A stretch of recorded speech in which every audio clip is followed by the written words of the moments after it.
काल आपण स्कंद पहिला आणि दुसरा पाहिला, आज तिसरा स्कंद आहे.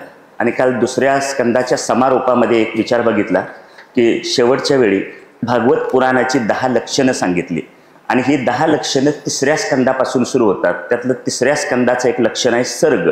सर्ग शब्दाचा अर्थ आहे भगवंतानं निर्माण केलेली सृष्टी. आणि चौथा जो स्कंद आहे त्याचा नाव आहे विसर्ग. तिथं त्याचा अर्थ होतो ब्रह्मदेवानं निर्माण केलेली सृष्टी. तर आता पहिल्यांदा आपण तिसऱ्या स्कंदातला विचार करतो आहोत. त्याचं लक्षण आहे सर्ग.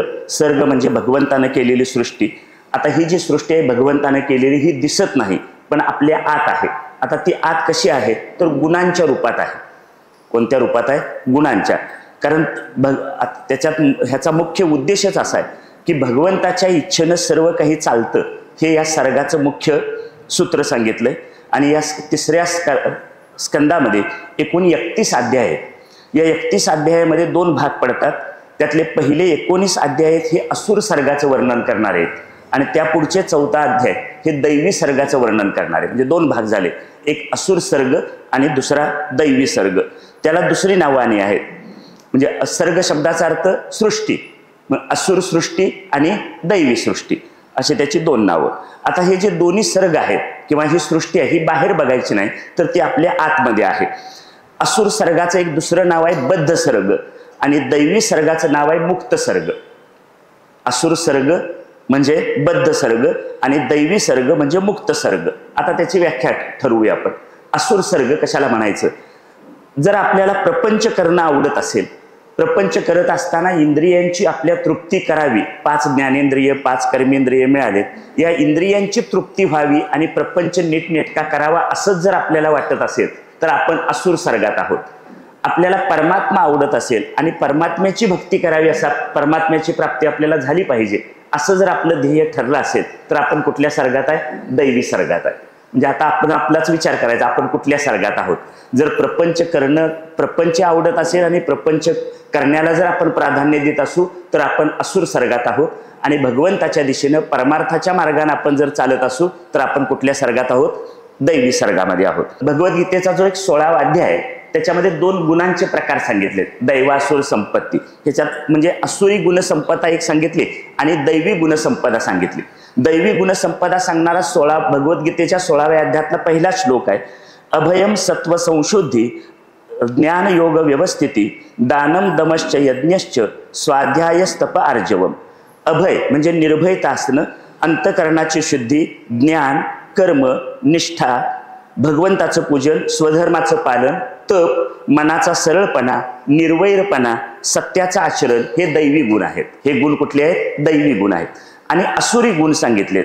दंभो दर्पोभिमानश्च क्रोध पारुष्यमेवच अज्ञानम चाभिजातस्य पार्थ संपदा मासुरीम. ढोंग, घमेंड, अभिमान, संताप, निष्ठुरता ही सगळी असुरी संपत्ती आहे. आता असुर शब्दाचा एक अर्थ आहे. असुर म्हणजे काय? पूर्वी असं वाटायचं. तुम्हाला काय माहिती आहे असुर म्हणजे? आम्ही म्हणतो असुर म्हणजे राक्षस असं मला ऐकायला सांगितलं. तर असुर शब्दाचा अर्थ राक्षस असं नाही. असुर शब्दातला मूळ शब्द आहे असु. असु म्हणजे शरीर, देहात रमलेला, देहाच्या सुखासाठी प्रयत्न करणारा किंवा या देहाशी तादात्म्य पाहून राहिलेला, ज्याला मी कुठून आलो, हे जीवन म्हणजे काय आहे, मला नेमकं जीवनात काय मिळवायचं आहे, काय प्राप्त करायचं आहे याचं ज्याला अजिबात ज्ञान नाही किंवा पूर्णपणे ह्याला ज्याला अज्ञान आहे त्याला काय म्हणायचं? असो. मग आता आम्ही देहाशी निगडीत असू, देहाच्या संदर्भाने हे शरीर म्हणजे मी आहे, या शरीराच्या सुखासाठी हे सगळं करायचं आहे अशी जर आपली बुद्धी असेल, अशी वृत्ती असेल तर आपण कोणत्या सर्गात आहोत म्हणायचं? असुर सर्गात आहोत. त्यालाच असुर म्हणायचं, राक्षस नव्हे. राक्षसी बुद्धी ही एक वेगळाच प्रकार आहे. आता त्याच्यात विचार करूया. असुर सर्ग, असुर सर्गामध्ये ह्याच्या एक गोष्ट येते, हिरण्याक्ष आणि हिरण्यकशिपू यांचं आख्यान येतं. आणि दैवी सर्गामध्ये कपिल मुनी आणि देवहूती यांचं आख्यान आहे.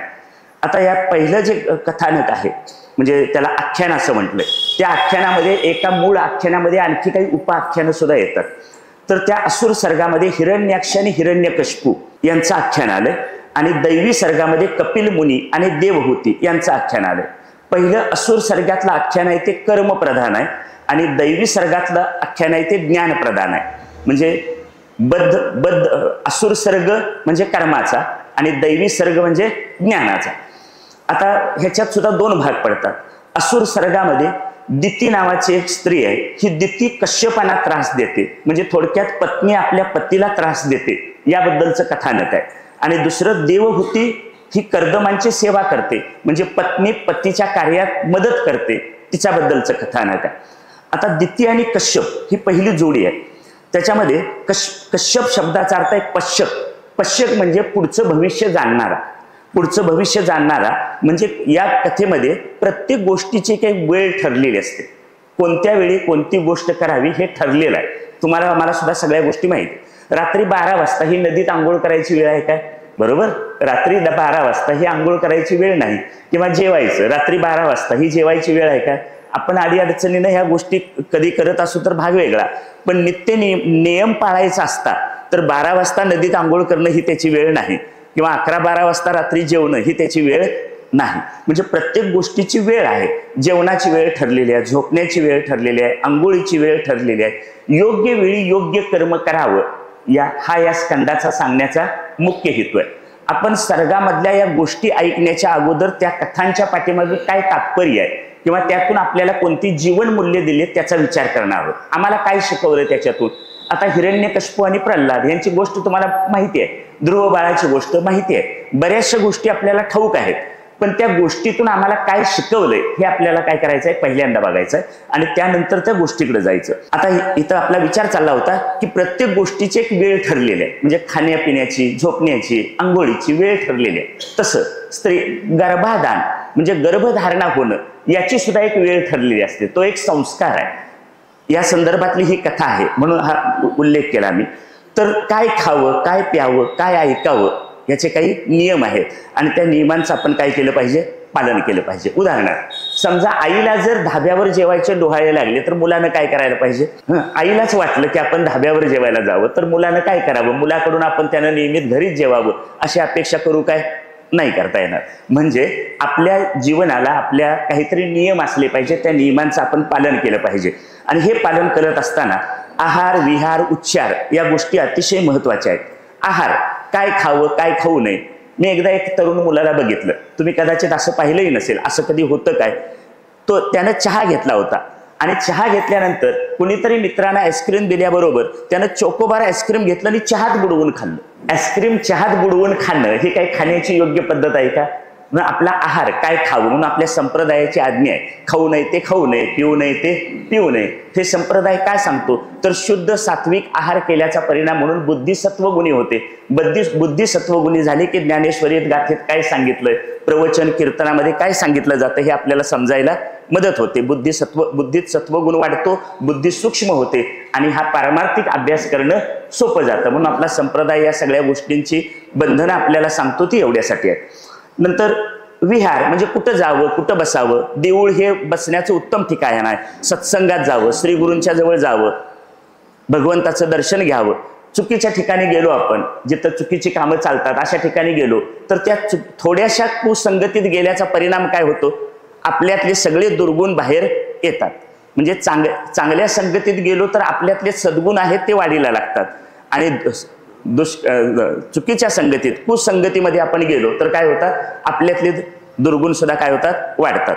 चांगल्या संगतीत चांगले गुण वाढतात, चुकीच्या संगतीत चुकीचे गुण वाढतात. त्यामुळे विहार सुद्धा महत्वाचा आहे. पुढे म्हटलंय आहार, विहार, उच्चार. उच्चार म्हणजे आपलं बोलणं. समर्थ रामदास स्वामी म्हणतात, जगे आहे जगमित्र, जिव्हेपाशी आहे सूत्र. सगळ्या जगाशी आपली मैत्री होऊ शकते कशामुळं, जीभ नीट वापरली तर. आणि सगळ्या जगाशी आपलं शत्रुत्व होऊ शकतं कशामुळं, जीभ चुकीची वापरली तर. आता बऱ्याच वेळा लोक आपण व्यवहारात बघतोय, आता आपण देवळात आलो म्हणून ठीकठाक दिसतो, पण बाहेर आपली भाषा बघितलं तर काय असते. उदाहरण सांगतो. एकदा मला एक फोन आला. फोन आल्यानंतर मी फोन घेतला. फोन घेतल्यानंतर मी नेहमीप्रमाणे रामकृष्ण हरी म्हणालो, तर पलीकडचा म्हणाला, अरे त्याच्या आईला महाराजाला फोन लागला वाटतं. आता असं म्हणणाऱ्या माणसांना आम्ही ज्ञानेश्वरी सांगायला जायची. काय झालं, एका कीर्तनात एक किस्सा घडला. कीर्तनातले महाराज एक कथा सांगत होते. कथा अशी होती की एक राजा होता. राजा खूप नाजूक होता. इतका नाजूक की तो हत्तीवर अंबारीत बसून चालला आणि हत्तीच्या पायाखाली जरी वेलदोडा आला तर त्याला शिंका यायच्या. काय कळलं? एवढा राजा काय होता, नाजूक होता. ही कथा ऐकल्याबरोबर तिथं उभा राहिलेला चोपदार म्हणाला, अरे त्याच्या आईला. कीर्तनकारांनी त्यांच्याकडे बघितलं. म्हणजे त्याला कळलं की कीर्तनकारांना काय झालंय, ह्याचा राग आलाय. मग त्यांना लगेच आपली चूक कळली आणि तो म्हणाला, महाराज मी असं म्हणाय नको पाहिजे होतं, पण काय करणार, त्याच्या आईला तोंडातनं गेलंच. आता काय कळलं, याचा अर्थ आपण ते शब्द वापरल्याशिवाय पुढे काय आपल्याला बोलताच येत नाही, अशी स्थिती आहे. त्यामुळं आहार विहार उच्चार या गोष्टी काय असल्या पाहिजेत, नियमानं पाळल्या पाहिजेत. किंवा म्हणजे थोडक्यात कायिक वाचिक मानसिक आपण नियम पाळावेत. थोडं तसंच संसार करत असताना अनेक प्रकारच्या वासना निर्माण होतात. तुकोबा म्हणतात, न करी रे संग राही रे निश्चळ, लागो नेदी मळ ममतेचा. या अभंगात त्यांनी पुढे म्हटलंय, इंद्रियांचा जय, वासनेचा क्षय, संकल्पाही वरी नयमन. वासनेचा क्षय करण्यात जे समाधान आहे, ते वासनेचा उपभोग घेण्यात ते समाधान मिळत नाही. वासनांची पूर्ती करून समाधान मिळवण्याचा प्रयत्न करणं म्हणजे पेटलेली भडकलेली लाकडं विझवण्यासाठी तूप टाकण्यासारखं आहे. काय वाक्य ऐकलं, वासना पूर्ण करून समाधान मिळवण्याचा प्रयत्न करणं म्हणजे भडकलेली लाकडं विझवण्यासाठी तूप टाकण्यासारखं आहे. आता भडकलेली लाकडं विझवायला तूप टाकले तर ते विझल काय, नाही, ते भडकणार. तसं जितक्या आपण वासना पूर्ण करत जाऊ, वासनांची तृप्ती करत जाऊ, तितक्या त्या जास्त वाढत जातात. वासनांची तृप्ती कधी होत नाही. म्हणून आपण काही नियम पाळले पाहिजेत आणि आपल्या नियमानं हे जीवन जगलं पाहिजे. एखादा जरी नियम, हरिपाठात म्हटलंय, नित्य नियम नामी ते प्राणी दुर्लभ, लक्ष्मी वल्लभ तयाजवळी. एक किस्सा, एक असंच कीर्तन प्रवचन एका सर्वसामान्य व्यक्तीनं ऐकलं आणि त्याने ठरवलं की आपण, महाराज म्हणतात की एखादा तरी नियम आपण काय केला पाहिजे, पाळला पाहिजे. मग त्या सर्वसामान्य माणसानं कीर्तन प्रवचन ऐकून एक नियम ठरवला असा की आपण रोज एका वारकऱ्याचं दर्शन घ्यायचं. मग रोज एका वारकऱ्याचं दर्शन घ्यायचं असं ठरवल्यानंतर त्याच्या लक्षात आलं, आपल्या गल्लीत एक वारकरी आहे, त्याचं आपण दर्शन घेऊ. आता तो योगायोगानं होता कुंभार. कुंभाराचं काम काय, माती आणणं आणि मडकी तयार करणं. मग तो गल्लीत होता असल्यामुळं हा रोज सकाळी आंघोळ केली की त्याच्या दारात जायचा, त्याचं दर्शन घेऊन परतायचा. एक दिवस तो आंघोळ करून त्याचं दर्शन घ्यायला आला कुंभार वारकऱ्याचं, आणि तो कुंभार काही घरी नव्हता. त्यानं घरी चौकशी केली तेव्हा त्यानं सांगितलं की ते माती आणायला शेतात गेले. त्याचा नियम होता की वारकऱ्याचं दर्शन घेतल्याशिवाय पुढचं काम काय करायचं नाही. मग त्याप्रमाणे दर्शन घ्यायला आला पण तो नव्हता. मग कुठे गेला, तर इथं शेजारच्या शेतात माती आणायला गेले असं सांगितलं. मग जिथं शेतात माती आणायला गेले होते तिथं तो शोधत गेला. तोपर्यंत कुंभाराचं काम तिथं चालू होतं आणि ती माती आपल्याला लागलेली उकरत असताना त्याला जमिनीखाली एक काहीतरी धनाचा साठा सापडला. एक सोन्याच्या मोहरांचा हंडा किंवा घागर सापडली म्हणा. आता तो ते काढून घेऊन जाण्याच्या तयारीत होता, तोपर्यंत हा दर्शन घेणारा तिथं पोहोचला. आता दर्शन घेणाऱ्यानं त्याला ते सापडलेलं धन बघितलं. मग कुंभाराच्या मनात असा विचार आला की अरे, हे काय आता आपल्याला घेता येणार नाही, ह्याचं जर तोंड बंद करायचं असेल तर ह्याला ह्यातलं थोडं द्यायला पाहिजे. मग त्यानं त्या माणसाला सांगितलं, हे बघ, आपण हे आता मला सापडलंय, मी एकटं घेण्यापेक्षा आपण तुला निम्म देतो, मला निम्म देतो. गोष्ट संपली. सांगण्याचं तात्पर्य काय, एक नियम पाळला तर सोन्याचा अर्धा हंडा मिळाला. नित्य नियम नामी ते प्राणी दुर्लभ. म्हणून असा नियम पाळून लगेच मला कधी काय मिळणार आहे बघायचं नाही, त्याला मिळायला वेळ लागतो.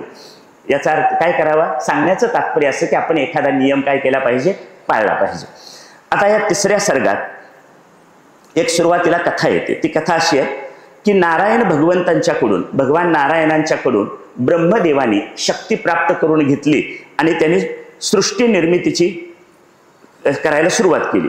पण सृष्टी निर्मिती करत असताना त्यांना असं लक्षात आलं की ही जी सृष्टी निर्माण केलेली आहे ती मानसिक आहे, म्हणजे काल्पनिक आहे. मानसिक कल्पनेच्या स्तरावर ती अदृश्य रूपात आहे. ही अदृश्य रूपात असलेली सृष्टी काही टिकत नाही, केवळ काल्पनिक आहे. आणि काल्पनिक सृष्टी टिकत नाही, तिला काहीतरी भौतिक आधार दिला पाहिजे. आणि भौतिक आधाराशिवाय ही मानस सृष्टी स्थिर राहणार नाही. म्हणून त्यांना सृष्टी निर्मिती आपण कशी करावी, आता स्थिर राहणारी, आपल्याला अनुभवाला येणारी सृष्टी कशी निर्माण करावी, याबद्दल ब्रह्मदेव विचार करत होते. आणि विचार करत असताना अचानक त्यांच्या शरीराचे 2 भाग झाले आणि 2 भाग होऊन मनु आणि शतरूपा हे 2 भाग, म्हणजे हे पहिलं जोडपं, सृष्टी निर्मितीच्या कालखंडातलं पहिलं जोडपं आहे मनु आणि शतरूपा. आणि मनु आणि शतरूपा निर्माण झाल्यानंतर ब्रह्मदेवानं त्यांना सृष्टीचा विस्तार करा असा आदेश दिला. म्हणजे आता काही सृष्टी विस्तार करा सांगायची गरज नाही, आता इतकी वाढलेली आहे की ती कमी करण्याची गरज आहे. त्यामुळे जेव्हा सृष्टी निर्मितीचा काळ सुरू झाला तेव्हा या जोडप्याला पहिल्यांदा सांगितलं की तुम्ही काय करा, सृष्टीचा विस्तार करा. सृष्टीचा विस्तार करा असं सांगितल्यानंतर त्या मनूनी आणि शतरूपानं प्रश्न विचारला, आम्ही सृष्टी निर्माण करू खरी, पण आम्हाला राहायला कुठंतरी जागा द्या. तेव्हा ब्रह्मदेवानी पृथ्वीचा शोध घेतला. यांना राहायला कुठं जागा द्यावी, तर पृथ्वीवर जागा द्यायची. मग पृथ्वीचा शोध घेता घेता त्यांना असं कळलं की इथं पृथ्वी कुठं दिसत नाही. मग पृथ्वी गेली कुठं याचा शोध घेताना त्यांना कळलं की हिरण्याक्ष नावाचा असुर ही पृथ्वी समुद्राच्या तळाशी घेऊन गेलेला आहे.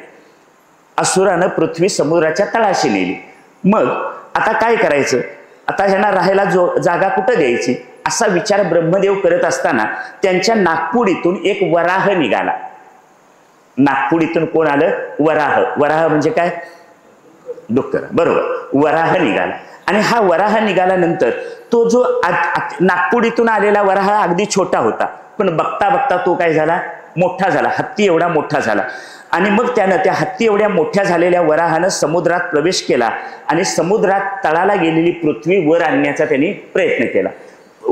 पृथ्वीला वर आणत असताना हिरण्याक्ष आडवा आला, पण भगवंतांनी हिरण्याक्षाला बाजूला सारून प्रथम पृथ्वी वर आणून ठेवली. कशासाठी, मनू आणि शतरूपा यांनी जी सृष्टी निर्माण करणार आहेत त्यांना राहायला जागा द्यावी म्हणून पृथ्वी अगोदर वर आणून ठेवली. आणि नंतर वराह भगवंतांनी त्या हिरण्याक्षाचा वध केला. हिरण्याक्षाचा वध केला म्हणा किंवा त्याला मारलं आणि त्याचा उद्धार केला. आता हिरण्याक्ष शब्द ही गोष्ट झाली एवढी. हिरण्याक्ष शब्दाचा अर्थ आहे, हिरण्य म्हणजे सोनं. हिरण्य म्हणजे सोनं. ज्याचं सोन्यावर नेहमी डोळा आहे किंवा ज्याचं सोन्यावर लक्ष आहे त्याला काय म्हणायचं, हिरण्याक्ष. इथं बसलेला कोण माणूस हिरण्याक्ष नाही तेवढं मला सांगा, बरोबर. म्हणजे आपल्याला सगळ्यांना सोनं आवडतं.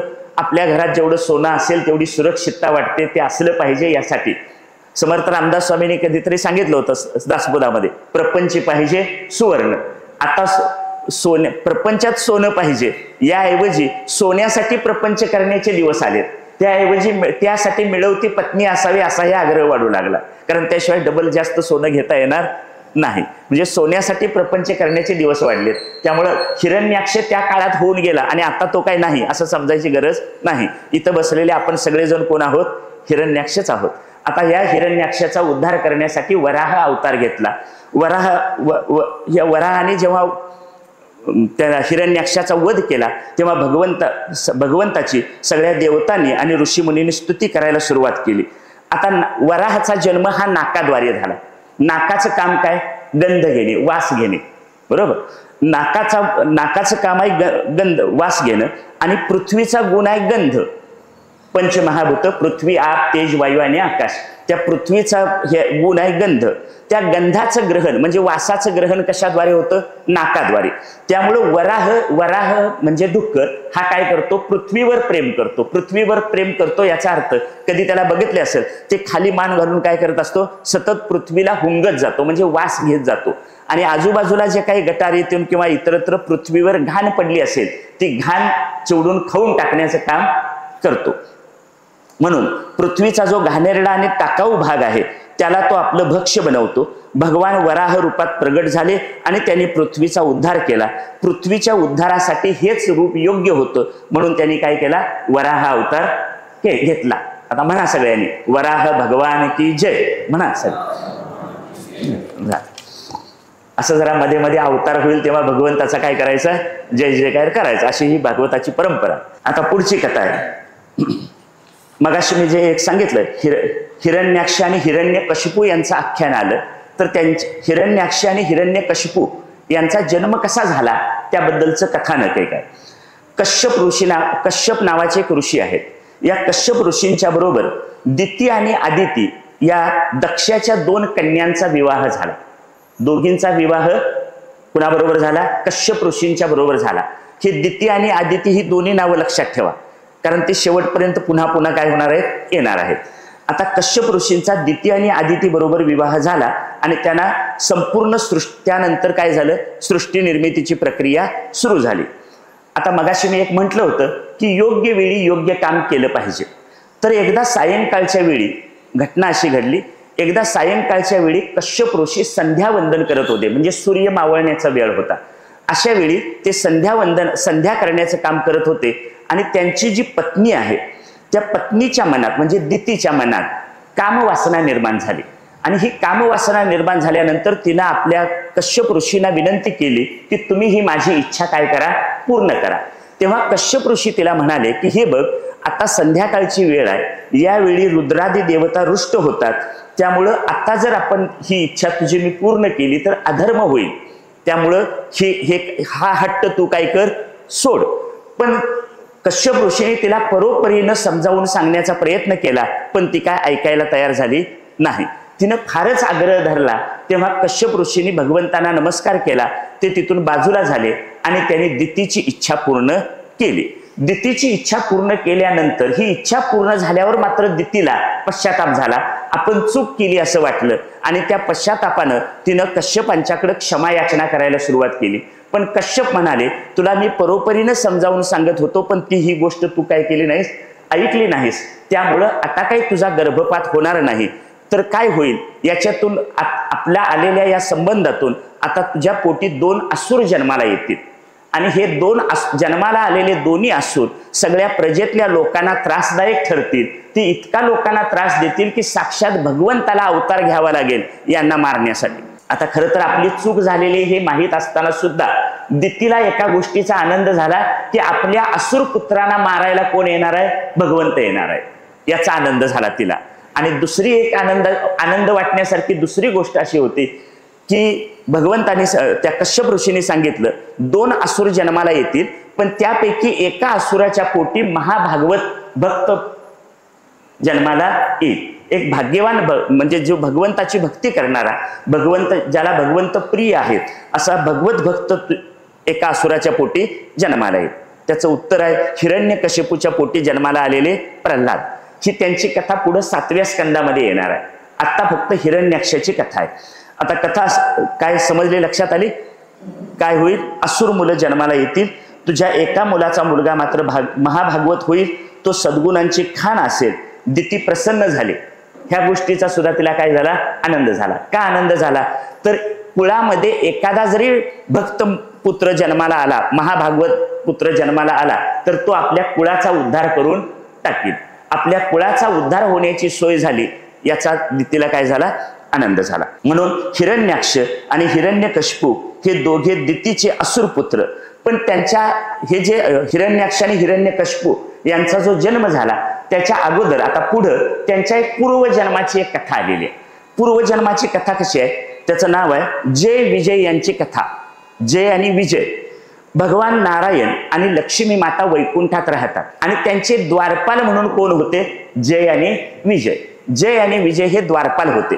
आता द्वारपालांचं काम काय की भगवंताच्या भेटीला कोणी आला तर जय विजय यांची द्वारपालांची परवानगी काढल्याशिवाय पुढे जायचं नाही, म्हणजे आत दर्शनाला जाता येणार नाही. त्यामुळे जय आणि विजय यांना असा एक अहंकार निर्माण झाला की भगवंताचं दर्शन घेण्यासाठी सगळ्यांना आमच्या परवानगीची गरज आहे. आता जय आणि विजय या नावात सुद्धा एक तात्पर्य आहे. जय म्हणजे काय, जय म्हणजे इंद्रियांचा जय आणि विजय म्हणजे मनावर मिळवलेला विजय. इंद्रियांच्यावर जय मिळवल्याशिवाय आणि मनावर विजय मिळवल्याशिवाय भगवंताचं दर्शन होत नाही, हा त्याचा लक्ष्यार्थ आहे.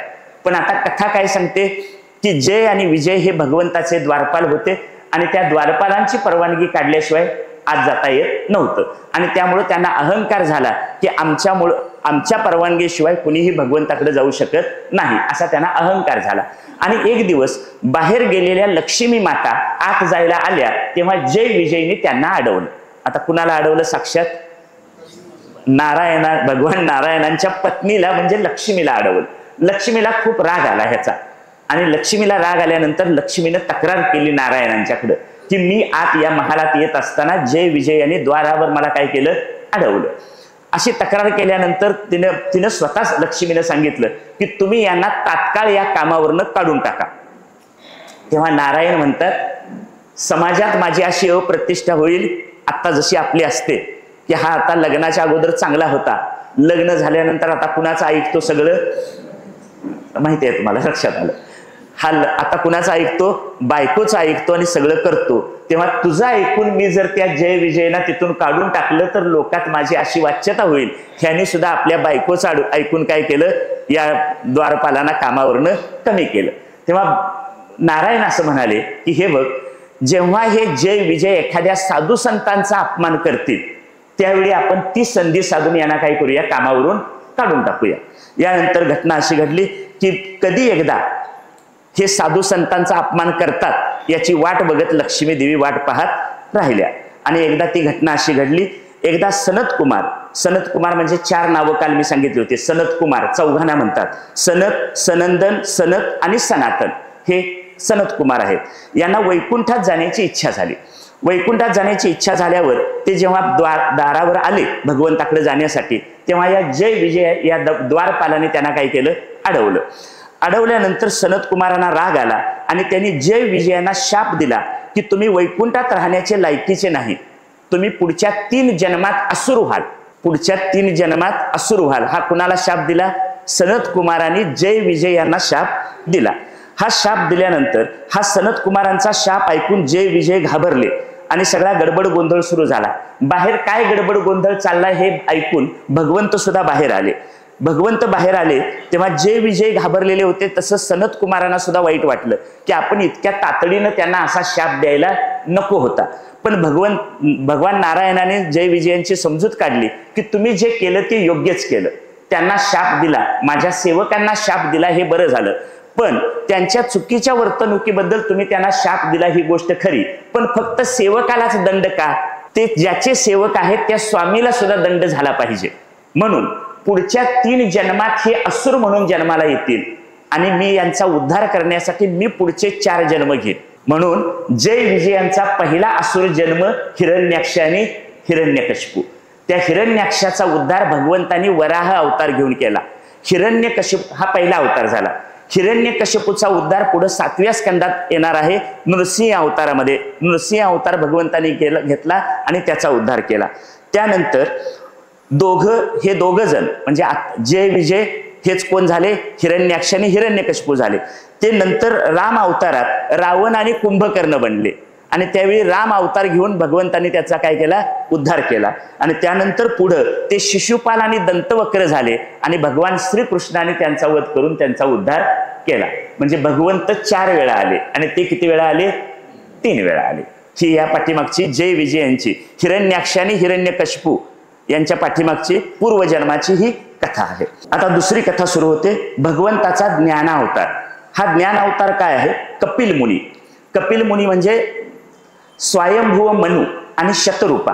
मगाशी मी सांगितलं स्वयंभुव मनु आणि शतरूपा यांना 2 पुत्र झाले. म्हणजे त्यांना सृष्टी निर्मिती करायला सांगितली. सृष्टी निर्मिती करायला सांगितल्यानंतर त्यांना 2 पुत्र झाले. एकाचं नाव आहे उत्तानपाद आणि दुसऱ्याचं आहे प्रियव्रत. आणि त्यांना 3 कन्या झाल्या. त्या 3 कन्येपैकी एकीचं नाव आहे देवहूती, दुसरी आहे आकुती आणि तिसरी आहे प्रसूती. त्यापैकी देवहूतीचा विवाह कर्दम ऋषींशी झाला. मगाची कथा कशी होती, कश्यप ऋषी आणि त्यांच्या 2 पत्नी दिती आणि आदिती. आता ह्या कथेमध्ये कोणते ऋषी आहेत, कर्दम ऋषी. आणि कर्दम ऋषींचा विवाह देवहूतीशी झाला. आता ते महान तपस्वी होते, योगी होते. ब्रह्मदेवाने त्यांना प्रजा उत्पन्न करायला सांगितली, पण ते न ऐकता कर्दम ऋषी तप करायला निघून गेले. त्यांनी तप केल्यानंतर भगवंत प्रसन्न झाले. भगवंत प्रसन्न झाल्यावर त्यांनी विचारलं या कर्दम ऋषींना की आपली काय इच्छा आहे ती सांगा. तेव्हा कर्दम ऋषींनी त्यानंतर म्हणजे भगवान प्रसन्न झाल्यानंतर त्यांनी विवाहाची इच्छा प्रगट केली. आणि विवाहाची इच्छा प्रगट केल्यावर भगवान नारायण म्हणाले की त्यांनी अगोदरच सांगितलं स्वयंभुव मनु आणि शतरूपा आपली कन्या देवहूती हिला घेऊन तुमच्याकडे येतील, तेव्हा तुम्ही काय करा, त्या देवहूतीशी विवाह करा, म्हणजे मी तुमचा पुत्र बनून तुमच्या पोटी जन्म घेईल. कारण जो ज्ञानयोग आहे, सांख्ययोग आहे, तो सांख्ययोग मला पुन्हा स्थापित करायचा. या पृथ्वीवरून सांख्ययोग लुप्त झालाय, ज्ञानयोग लुप्त झालाय. त्या ज्ञानाचं पुन्हा हे प्रतिष्ठापना करण्यासाठी मी काय करणार आहे, तुमच्या पोटी अवतार घेणार आहे किंवा जन्माला येणार आहे. तुम्ही काय करा, त्या ऋषींना सांगितलं, कर्दम ऋषींना, तुम्ही देवहूतीशी विवाह करा. आता भगवंताचा हा जो अवतार होणार आहे कपिल मुनींच्या रूपानं, तो ज्ञानावतार आहे. मगाचा होता तो कर्मावतार. वराह अवतार घेऊन त्यांनी काय केलं, समुद्राच्या तळाशी असलेली पृथ्वी वर आणली आणि तिथं सृष्टी निर्माण करायला सांगितली. आता एकदा पुढचा काही काल गेला, कर्दम ऋषी आश्रमात बसलेले होते. तेव्हा सम्राट मनु आपली पत्नी शतरूपा आणि देवहूती मुलगी यांना घेऊन रथातून तिथं आले. कर्दम ऋषी आणि देवहूतीच्या विवाहाची तिथं बोलणी झाली. बोलणी झाल्यानंतर लगेच विवाह संपन्न झाला. पण विवाहानंतर कर्दम ऋषी तप करायला बसले. आता बघा, लग्न झाल्याबरोबर आपला नवरा तप करायला गेला तर कोणत्या पत्नीला चालेल? मगाशी एक बघितलं, जिनं पत्नीला सहकार्य करायला पाहिजे होतं ते तिनं केलं नाही. पण ही कथा काय सांगते? आपल्या पतीच्या कार्यात पत्नीनं काय केलं? सहकार्य केलं, त्यांना मदत केली.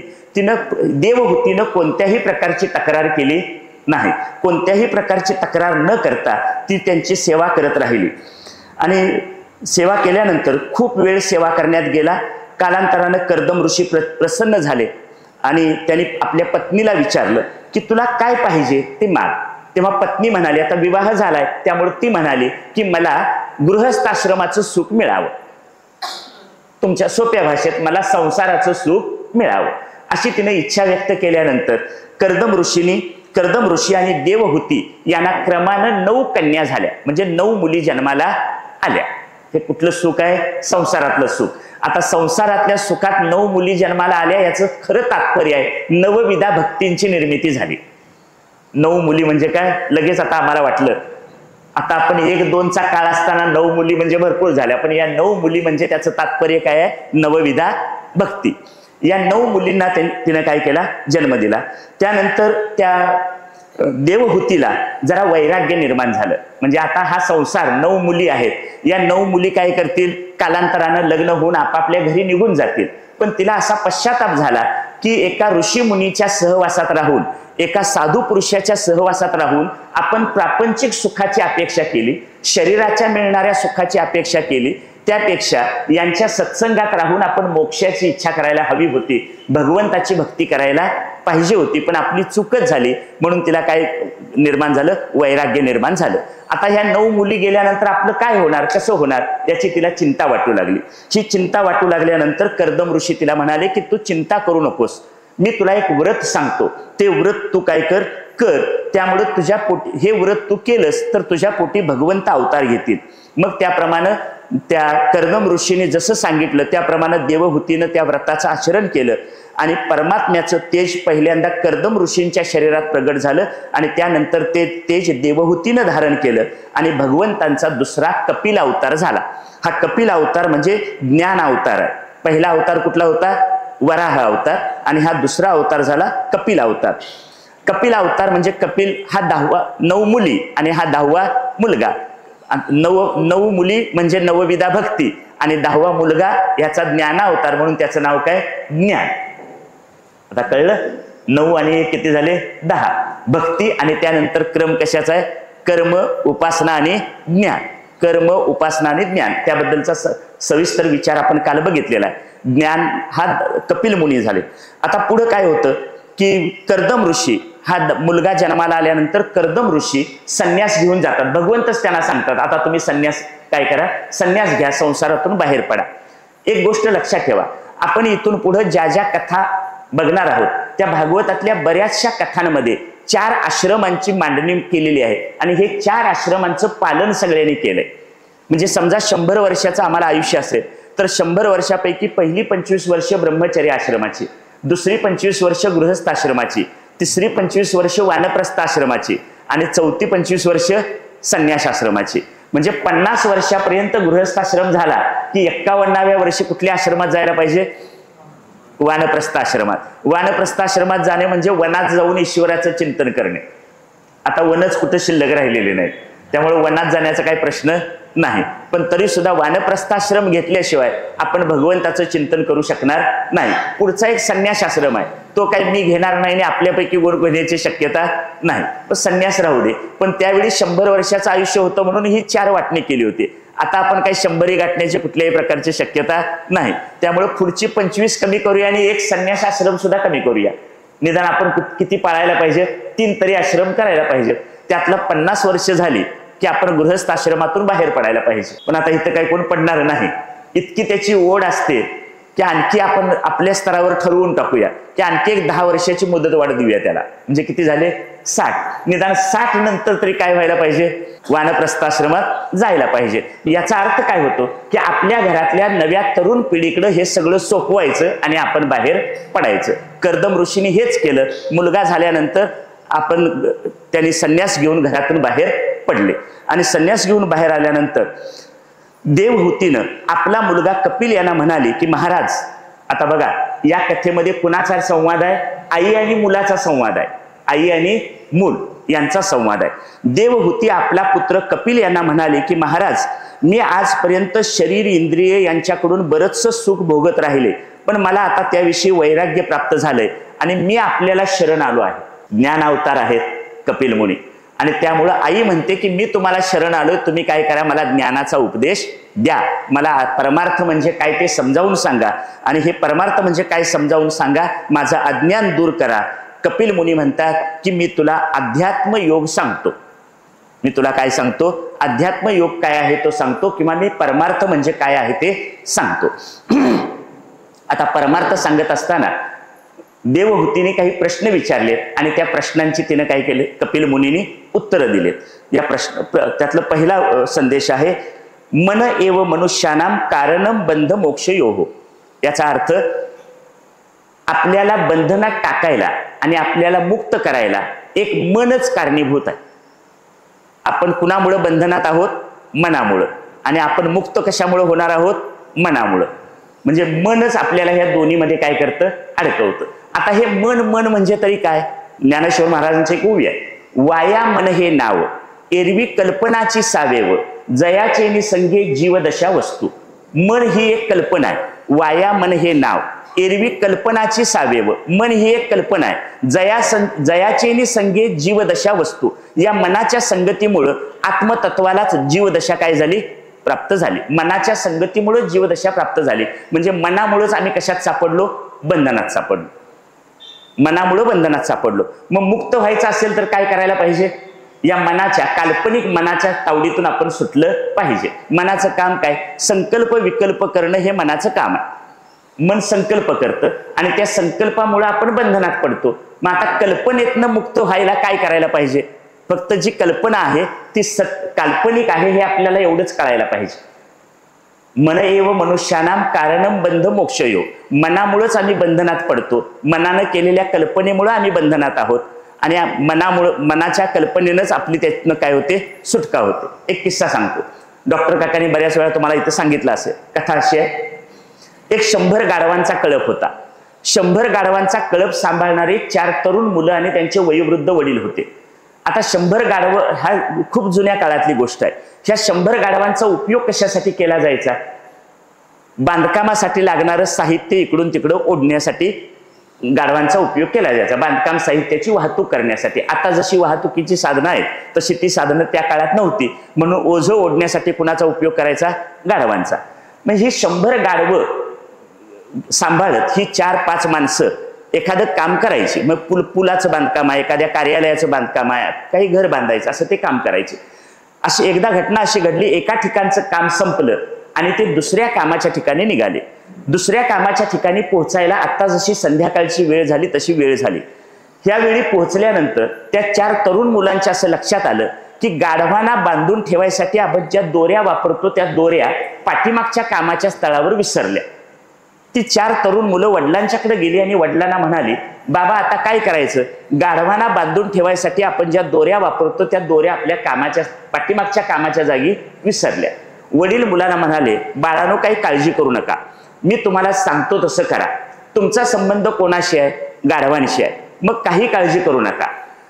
प्रत्येक गाढवाला बांधायसाठी आपण जशा रोज खुंट्या मारतो तशा खुंट्या मारा.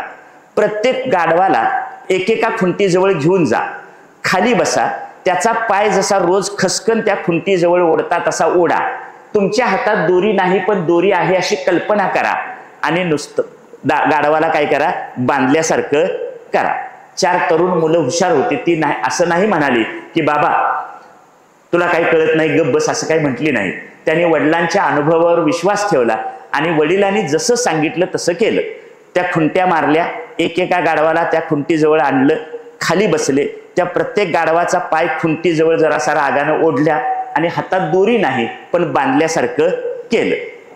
आता एक चमत्कार असा घडला, दुसऱ्या दिवशी सकाळपर्यंत 100 गाढवापैकी एकही गाढव जागचं हल्लं नाही. का? कारण त्या सगळ्या गाढवांनी अशी कल्पना केली की आम्हाला काय केलंय, बांधलंय. त्यामुळं त्यातलं ही एकही गाढव जागचं हल्लं नाही. त्यातल्या एका जरी गाढवानं रात्री सहज गंमत म्हणून पाय हलवून बघितला असता तर त्याला कळलं असतं की मला बांधलेलं नाही. रोजची ओझी ओढण्याच्या तावडीतनं त्याची सुटका झाली असती. पण गाढव असते, माणसाला म्हणूया काय, त्याला काय अशी सद्बुद्धी झाली नाही.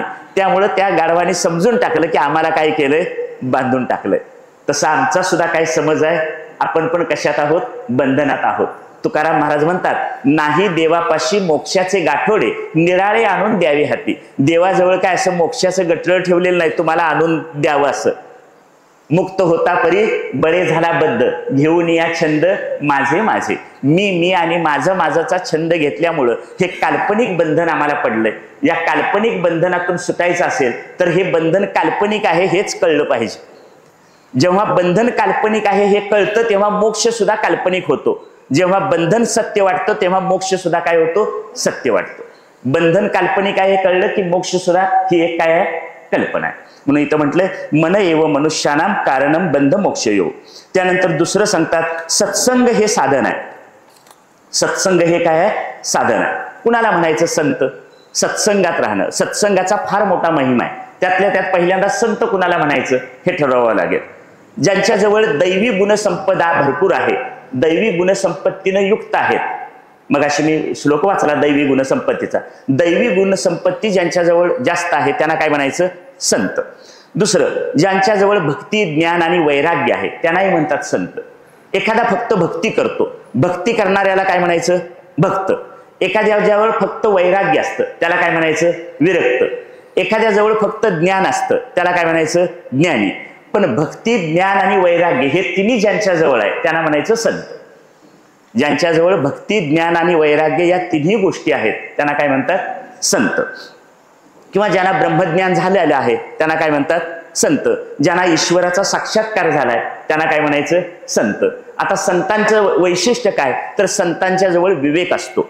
भक्ती, ज्ञान, वैराग्य आणि विवेक या चारही गोष्टी परिपूर्ण असतात. 18व्या अध्यायात माऊली म्हटलंय, चंद्र तेथे चंद्रिका, शंभू तेथे अंबिका, संत तेथे विवेका असणे केजे. जिथं संत आहेत त्या संतांचं एक खास लक्षण आहे, त्यांच्याजवळ काय असतो, विवेक असतो. आणि या पूर्वीच्या व्याख्येत सांगितलं भक्ती, ज्ञान आणि वैराग्य. माऊली म्हणतात, संतांचे संगती मनोमार्ग गती, आकळावा श्रीपती येणे पंथे. काय सांगू या संतांचे उपकार, मज निरंतर जागविती. बरोबर, आपल्याला संत जाग करण्याचा प्रयत्न करतात, शिकवण्याचा प्रयत्न करतात, परोपरीनं सांभाळण्याचा प्रयत्न करतात. का करतात, तर त्यांना आमच्या कल्याणाची काळजी आहे. जगाच्या कल्याणात संतांच्या विभूती. संत सोडून या जगात आमची काळजी करणारे दुसरं कोणीही नाही. मुळात त्यांचा अवतारच त्यासाठी आहे. ज्ञानेश्वर महाराज म्हणतात, लोपले ज्ञान जगी हित नेनती कोणी, अवतार पांडुरंग नाव ठेविले ज्ञानी. तुकाराम महाराज आपल्या अवताराचं प्रयोजन सांगताना म्हणतात, आम्ही वैकुंठवासी आलो याचं कारण असी, बोलिले जे ऋषी साच भावे वर्ताया. नाथ महाराज म्हणतात, धर्माची वाट मोडे अधर्माची शिग चढे, तै आम्हा येणे घडे जड जीवा उद्धरणे. जड जीवा उद्धरणे, त्याच्यात आपण आलो सगळे. म्हणजे आमचा उद्धार व्हावा, आमचं कल्याण व्हावं, आम्हाला आमच्या जीवनाची धन्यता करून घेता यावी यासाठी संत येतात आणि ते आम्हाला मार्ग दाखवतात. मार्ग दावून गेले आधी दयानिधी संत तेनेची पंथे चालू जाता, न पडे गुंता कोठे काही. म्हणून संतांनी जो आपल्याला मार्ग दाखवलाय त्या संतांच्या मार्गावरून चालायचं असेल तर आपण सत्संगात राहिलं पाहिजे. सत्संगात राहिल्याचा परिणाम म्हणून नारदांना काय झालं, ज्ञान झालं, त्यांच्या अंतःकरणात भक्ती निर्माण झाली आणि ते भगवंताचा सेवक म्हणून कार्य करू लागले. बरोबर, हा कशाचा परिणाम आहे, सत्संगतीचा परिणाम आहे. म्हणून संतांच्या पाठीमागं डोळं झाकून चालावं. आता त्यात एक दुरुस्ती करतो, डोळं झाकून चालण्यापूर्वी एकदा डोळे किलकिले करून बघावं, मी ज्यांच्या मागे चाललोय ते ज्ञानेश्वर तुकाराम महाराजच आहेत ना, ह्याची खात्री करावी आणि मग काय करावं, डोळे झाकून चालावं. आणि असं त्यांची जी वचनं आहेत, त्यांचा जो उपदेश आहे, त्यांनी केलेला जो बोध आहे त्याच्यावर श्रद्धा ठेवून त्यांनी सांगितलेल्या मार्गाने चाललो आपण तर त्यांना जे मिळालं ते आपल्याला मिळाल्याशिवाय राहणार नाही. आणि संतांचा कोणताही स्वार्थ नाही, आपल्याकडून काय मिळावं अशी त्यांची अपेक्षा नाही. सगळ्या संतांचा विचार करा. ज्ञानेश्वर महाराजांनी समाधी घेतली सिद्धेश्वर मंदिराच्या पायथ्याशी, बरोबर. तुकाराम महाराज सदेह वैकुंठाला गेले असं आपला संप्रदाय आणि परंपरा सांगते. नाथ महाराजांनी गोदावरीत जलसमाधी घेतली. समर्थ रामदास स्वामींनी सज्जनगडाच्या पायथ्याशी राम मंदिराच्या खाली समाधी घेतली. म्हणजे या महाराष्ट्रीयन संतांपैकी कुणीही समाजाची गुंठाभर जागा सुद्धा वापरलेली नाही. त्यामुळं आम्हाला रामकृष्ण हरी असं म्हणास असं सांगण्यात त्यांचा कोणताही स्वार्थ नाही. त्यांना आम्हाला काय फसवायचं नव्हतं. नाहीतर असा काय त्यांचा डाव होता काय ज्ञानेश्वर तुकाराम महाराजांचा?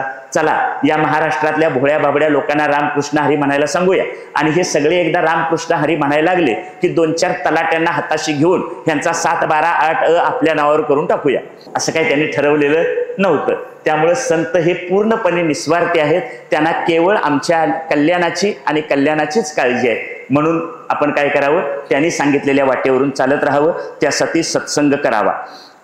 आणि संतांच्या संगतीचा परिणाम होतो की आपल्यामध्ये परिवर्तन होतं आणि आपण त्यांना जो लाभ झाला तो आपल्याला सुद्धा होतो. 3 प्रकार पडतात त्याच्यात. एक सत्संगती आहे, दुसरी कुसंगती आहे आणि विसंगती आहे. सत्संगती जाणीवपूर्वक करावी, कुसंगती जाणीवपूर्वक टाळावी आणि विसंगती सहन करावी. काय तिसरं वाक्य कळलं? सत्संगती म्हणजे संतांची संगत, सज्जनांची संगत जाणीवपूर्वक करावी. कुसंगत म्हणजे वाईट संगत जाणीवपूर्वक काय करावी? टाळावी. आणि विसंगती सहन करावी. विसंगती सहन करावी याचा अर्थ काय?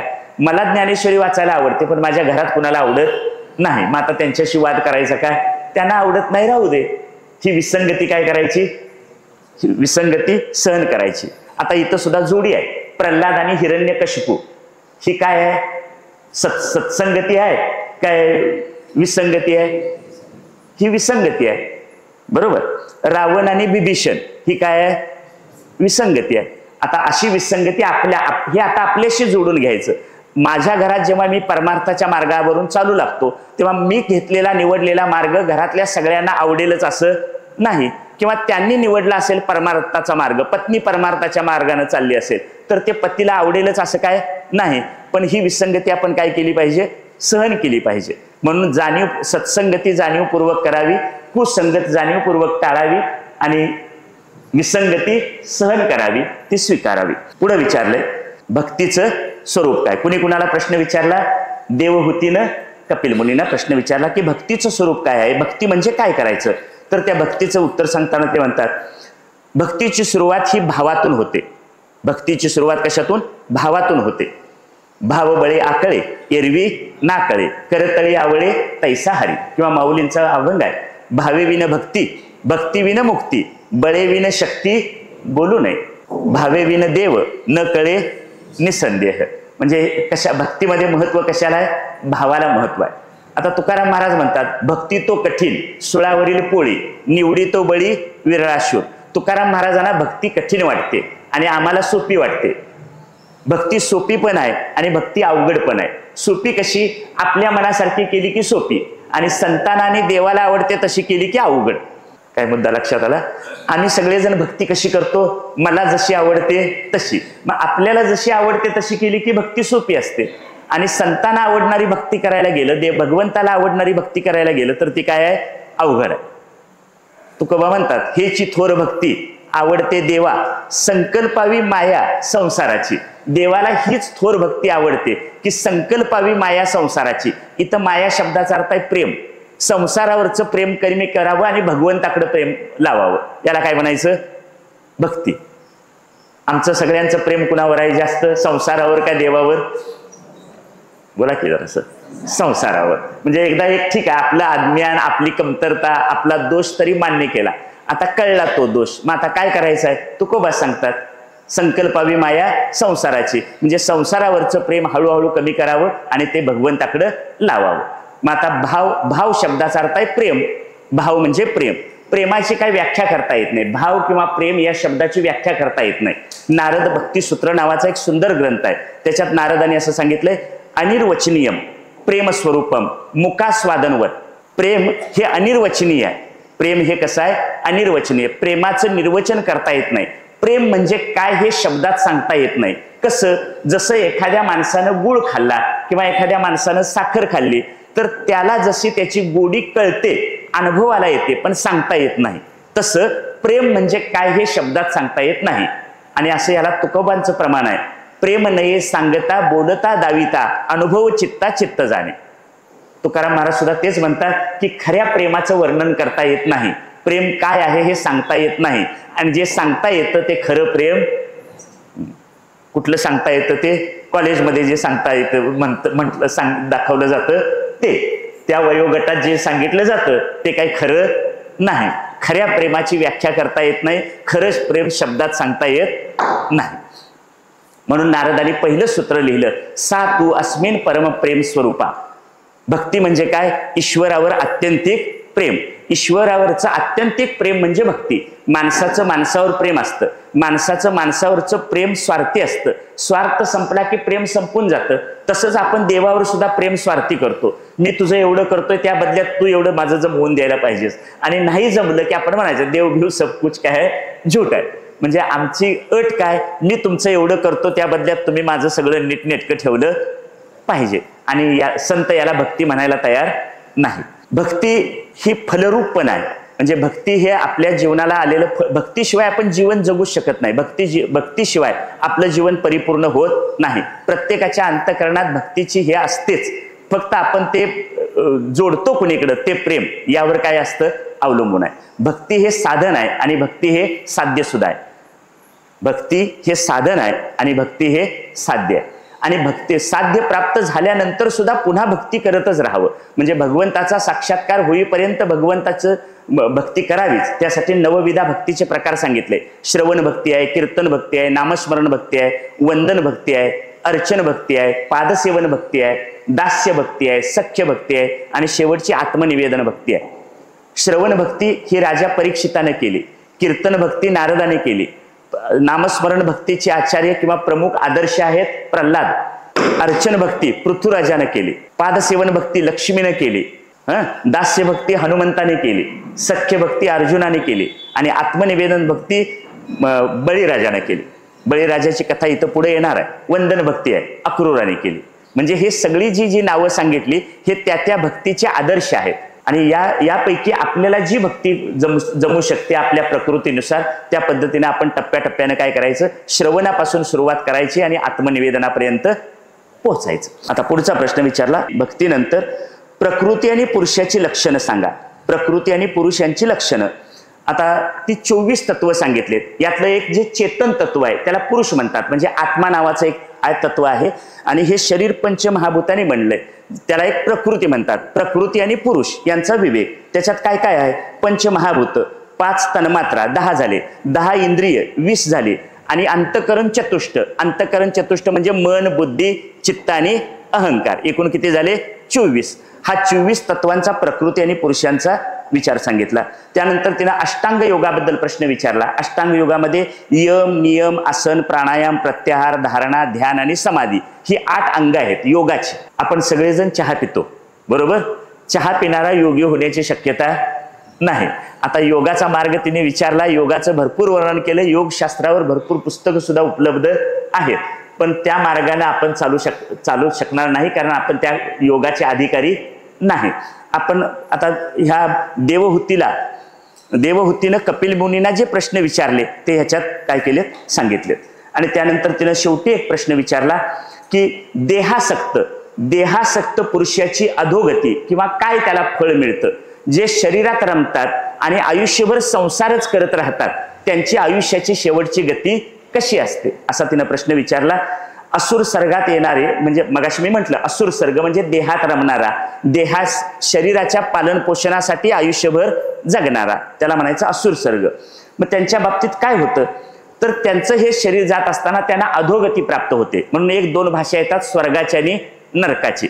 जे केवळ शरीरासाठी जगत राहतात त्या शरीराचं सुख, संसाराचं सुख हे क्षणिक सुख आहे आणि या क्षणिक सुखाच्या पाठीमागे लागलेला माणूस ही अनेक प्रकारची पाप कर्म करतो, अनितीनं वागतो, अन्यायानं वागतो. कशासाठी? संसारातलं क्षणिक सुख मिळवण्यासाठी. आणि त्यामुळे त्याला नरकात जावं लागतं. आता नरक किती प्रकारचा आहे त्याचं वर्णन पुढे आलंय. नरकामध्ये काय केलं होतं? स्वर्ग आणि नरक या दोन्ही गोष्टी आहेत. खरं तर शास्त्रानुसार नरक काही शाश्वत नाही आहे, पण स्वर्ग आणि नरक ही आपल्या मनाच्या अवस्था आहेत. समजा मी एखाद्या रस्त्यावरनं चाललोय, एखादा अपघात घडला, अपघातग्रस्त माणसाला मी मदत केली, तर एखाद्या माणसाचा जीव वाचवण्यासाठी आपण उपयोगी पडलो, या चांगल्या कर्माचा मनाला मिळणारा समाधान किंवा आनंद म्हणजेच काय आहे? स्वर्ग आहे. आणि एखादं चुकीचं काम आहे, जे करू नये असं काम मी केलं. तुम्ही आता इथं सगळे बसलेला आणि तुमची सगळ्यांची नजर चुकवून इथली मी एखादी मौल्यवान वस्तू चोरून घेऊन गेलो. तुम्हाला कुणाला माहित नाही, पण माझ्या आतला राम मला रात्रभर झोपू देईल काय? नाही देणार. म्हणजे आपण चुकीचं काम केलं याची अस्वस्थता किंवा बोचणी माझ्या मनाला लागून राहील. ही लागलेली बोचणी, ही अस्वस्थता म्हणजेच काय आहे? नरक. म्हणजे आता सुद्धा या आजच्या रोजच्या जीवनात सुद्धा आपण स्वर्ग आणि नरकाचा अनुभव घेऊ शकतो, पण त्यातल्या त्यात पाप कर्म केल्यामुळं नरक भोगावा लागतो. नरक भोगावा लागणं म्हणजे हे जोरदार असलेली वॉशिंग मशीन आहे. नरक म्हणजे काय?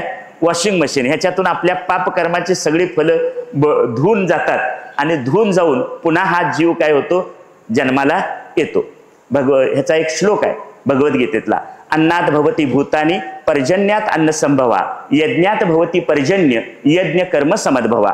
अन्नात भवती भूतानी, सर्व जीव अन्नातून निर्माण होतात. अन्न कशातून मिळतं? पावसातून मिळतं.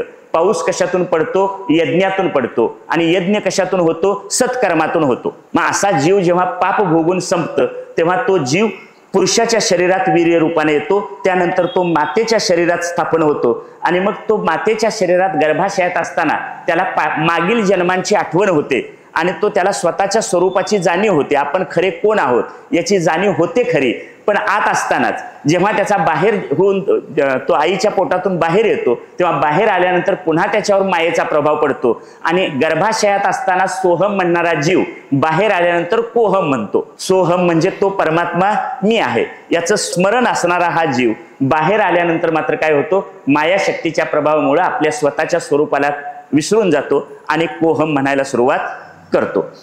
असा हा उपदेश केला. हे जे 14 अध्याय नंतरचे आहेत त्याच्यामध्ये धर्ममय जीवनाचा आणि ज्ञानाचा विचार सांगितला. या उपदेशानंतर कपिल मुनी बंगालमध्ये गंगासागर जवळ गेले आणि त्यांनी त्यानंतर म्हणजे गंगासागर जवळ जाऊन त्यांनी आपला देह विलीन करून टाकला. त्यांना ते ज्ञानीच होते, त्यामुळे त्यांनी आपला देह त्याग केला. त्यानंतर देवहूतीनं ध्यानाचा अभ्यास करत कालक्रमण केलं आणि शेवटी आपलाही देह पंचतत्वात विलीन केला. या देवहूतीच्या निमित्तानं दैवी सर्ग आपल्याला इथं सांगितला. या 3ऱ्या स्कंदात 2 गोष्टींचा विचार केला, एक आसुरी सर्ग आणि दैवी सर्ग. आपण आपल्या जीवनात कोणत्या सर्गाचा विचार करायचा, आसुरी का दैवी, हे आपण काय करायचं? ठरवायचं. आता स्कंद 4, त्याचं लक्षण आहे विसर्ग. हा विसर्ग शब्दाचा अर्थ आहे ब्रह्मदेवानं निर्माण केलेली सृष्टी. 3ऱ्या स्कंदामध्ये काय सांगितलं? भगवंतानं निर्माण केलेली सृष्टी. आणि आता या 4थ्या स्कंदामध्ये ब्रह्मदेवानं निर्माण केलेली सृष्टी. आता भगवंताची सृष्टी आणि ब्रह्मदेवाची सृष्टी याच्यात नेमका फरक काय आहे? तर त्याचं उत्तर असं की ब्रह्मदेव जेव्हा सृष्टी निर्माण करतात तेव्हा ब्रह्मदेवांना सृष्टी निर्माण करण्यासाठी या जीवानं यापूर्वी केलेली जी कर्म आहेत ती कर्म उपलब्ध असतील तरच त्याला काय करता येते? जीवाची कर्म उपलब्ध असतील तर त्यानुसार सृष्टी निर्माण करता येते. कुणाला? ब्रह्मदेवाला. पण भगवंताला सृष्टी निर्माण करत असताना जीव किंवा त्या जीवाने केलेली कर्म यांची कुठलीही आवश्यकता नसते. हा त्याच्यातला मुख्य फरक आहे. खरं तर ब्रह्मदेवाची निर्मिती सुद्धा भगवान नारायणांच्या पासून झाली. म्हणजे भगवान नारायण हे ब्रह्मदेवाचे कोण आहेत? स्वामी आहेत. भगवान नारायणांच्याकडूनच त्यांनी ते शक्ती धारण केली, तप केलं, त्याच्यातून त्यांना भगवंतांनी शक्ती प्राप्त करून दिली आणि त्यानंतर ब्रह्मदेवाने सृष्टी निर्माण करायला सुरुवात केली. आणि ज्या मायेनं लोक मोहित होतात ती माया कुठं राहते? भगवंताच्या जवळ राहते. हा त्या भगवंताची सृष्टी आणि ब्रह्मदेवाची सृष्टी यातला फरक लक्षात आला. भगवंताला सृष्टी निर्मिती करण्यासाठी कोणत्याही पूर्व गोष्टींची गरज नाही, पण ब्रह्मदेवाला सृष्टी निर्माण करत असताना मात्र जीव आणि त्यांची पूर्व कर्म आवश्यक असतात, त्याशिवाय सृष्टी निर्माण करता येत नाही. आणि ब्रह्मदेवाचीच निर्मिती कुणी केलेली आहे? भगवान नारायणाने केलेली आहे. भगवान नारायण हे त्यांचे स्वामी आहेत. आता हा जो 4था स्कंद आहे त्याच्यामध्ये 4 पुरुषार्थांची मांडणी केलेली आहे. धर्म, अर्थ, काम आणि मोक्ष या 4 बद्दलच्या 4 कथा याच्यात येतात. त्या कथा बघण्याच्या अगोदर धर्म, अर्थ, काम आणि मोक्ष याची तात्विक भूमिका काय आहे, याच्यातून आपल्याला काय शिकायचं आहे ते जरासं सुरुवातीला त्याचं चिंतन करूया. तर पहिल्यांदा आहे धर्म. धर्म या पुरुषार्थामध्ये दक्ष यज्ञ कथा सांगितलेली आहे. आपलं जीवन आता त्याच्यात यज्ञाचा उल्लेख केला. ह्यापूर्वी आपण पहिल्या दिवसापासून बघतो आहोत, शौनकादी 88,000 ऋषी काय करत होते? यज्ञ करत होते. आता ते करत होते तो यज्ञ आपल्याला करायचा नाही, पण आता आपल्याला मिळालेलं जे जीवन आहे ते आपलं मिळालेलं जीवन हा सुद्धा काय आहे? एक यज्ञच आहे. आपलं मिळालेलं जीवन हा सुद्धा काय आहे? यज्ञ आहे. आपल्या मिळालेल्या जीवनात सुद्धा आपल्याला अनेक यज्ञ करता येतात आत्ताच्या काळानुसार. कुठला? एक भूत यज्ञ. भूत यज्ञ म्हणजे जे जे भेटे भूत ते ते मानिजे भगवंत. आपल्या आजूबाजूला जे अनेक जीवप्राणी आहेत त्यांचा आपण काय केला पाहिजे? सांभाळ केला पाहिजे. ज्यांच्यापासून आपल्याला धोका आहे त्यांच्यापासून दूर राहावं, पण ज्यांचा आपल्याला उपयोग आहे त्यांचा आपण काय केला पाहिजे? सांभाळ केला पाहिजे. आता बऱ्याच वेळा चिमण्या वाचवा, कावळे वाचवा, वाघ वाचवा, साप वाचवा, कारण हे सगळे आपल्याला उपयोगी पडणारे प्राणी आहेत. याला काय म्हणायचं? भूत यज्ञ. नंतर मातृपितृयज्ञ आहे. आई वडिलांचा सांभाळ करावा. आपली संस्कृती सांगते मातृदेवो भव, पितृदेवो भव, आचार्य देवो भव. बरोबर, म्हणजे आई वडिलांचा सांभाळ करणं हा यज्ञ सुद्धा आपण आपल्या या जीवनात काय करू शकतो? करता येतो किंवा करायचाच आहे. दुसरा मनुष्य यज्ञ आहे. माणसानं माणसाशी किमान माणसासारखं वागावं. दुसरा वाईट वागला म्हणून आपण त्याच्याशी तसंच वागावं असं नाही. आपण आपल्या परीने आपण माणूस म्हणून जगण्याचा काय करावा? प्रयत्न करावा. हा मनुष्य यज्ञ आहे. देव यज्ञ आहे. आपल्या जीवनात ज्या काही घडामोडी घडतात त्याच्या पाठीमागं कोण आहे? ईश्वराचा संकल्प आहे. ईश्वराच्या इच्छेनंच या आपल्या जीवनातल्या सगळ्या बऱ्या वाईट घडामोडी घडतात आणि त्या बऱ्या वाईट घडामोडीला आपली कर्म सुद्धा जबाबदार आहेत, याची आठवण ठेवावी. पुढं ब्रह्मयज्ञ आहे. आणि हे पहिले 4 यज्ञ छान प्रकारे आपण करत गेलो की त्या 5व्या ब्रह्मयज्ञ करणं म्हणजे परमार्थाची परिपूर्णता होणं, ब्रह्मज्ञान होणं. याच्यातच काय आहे? मानवी जीवनाची कृतार्थता आहे, परिपूर्णता आहे. त्यामुळे मानवी जीवनाला पूर्णत्व लागतं. पण 5वा ब्रह्मयज्ञ चांगला व्हावा, यथासांग व्हावा, यासाठी पहिले 4 मात्र काय करावे लागतात? चांगल्या प्रकारे पार पाडावे लागतात. ते चांगल्या प्रकारे पार पडले तर 5वा ब्रह्मयज्ञ आपोआपच होऊन जातो. आता हा विषय पुन्हा 1 तासभर बोलण्याचा आहे, त्याच्यात वेळ घातला तर हे पूर्ण होणार नाही. म्हणून फक्त साधारण वरवरची ओळख दिली. आता धर्म शब्दाचा एक अर्थ आहे. धर्म म्हणजे काय? तुमच्या आमच्या जीवनात आपण धर्म कशाला म्हणतो? आपल्याला एक समजा इथं 4 जण आहेत. आता तुमच्या माझ्या डोक्यात धर्माची व्याख्या काय आहे बघा. यांच्या हातात एक काठी आहे, त्याला भगव्या रंगाचं कापड आहे. ह्यांच्या हातात एक काठी आहे, त्याला हिरव्या रंगाचं कापड आहे. त्यांच्या हातात एक काठी आहे, त्याला पांढऱ्या रंगाचं कापड आहे. आणि ह्यांच्या हातात एक काठी आहे, त्याला पिवळ्या रंगाचं कापड आहे. मी आता त्या काठीला असलेल्या कापडांचे रंग सांगितले. मला खरं सांगा, तुम्हाला धर्म कळले का नाही? बोला की. भगव्या रंगाचा झेंडा म्हणजे कुठला धर्म कळला, हिरव्या रंगाचा झेंडा म्हणजे कुठला धर्म ते कळला. बरोबर. हे तुम्हाला कुणी शिकवलं? हे कुठल्या शाळेत शिकवलं काय? नाही शिकवलं. तर आपण आजूबाजूला समाजात ज्या घटना घडतात त्यावरून आपल्या लक्षात आलं की भगव्या रंगाचं कापड म्हणजे धर्म कुठला, हिरव्या रंगाचं कापड म्हणजे आम्ही कशावरून धर्म ओळखतो? झेंड्याच्या कापडांच्या रंगावरून. मग कधीतरी काय होतात? झेंड्यांची कापडं फाटून जातात आणि हातात नुसत्या काट्या उरतात. मग हातातल्या काट्या आणि माणसांची डोकी यांची गाठभेट झाली की धर्म सुद्धा रक्तबंबाळ होऊन जातो. बरोबर. म्हणून कापडाच्या रंगावरून ओळखला जाणारा कुठला धर्म इथं सांगितलेला नाही. हिंदू, इस्लाम, ख्रिश्चन, इसाई. आता पृथ्वीवर सध्या 200 धर्म आहेत. आपल्याला आजूबाजूचे 4 धर्म माहिती आहेत. आपण भगवद्गीता वाचतो. आपण भगवद्गीता म्हणतो की हिंदू धर्मीयांचा तो धर्मग्रंथ आहे. पण खरं तर केवळ हिंदूंचा तो धर्मग्रंथ नाही.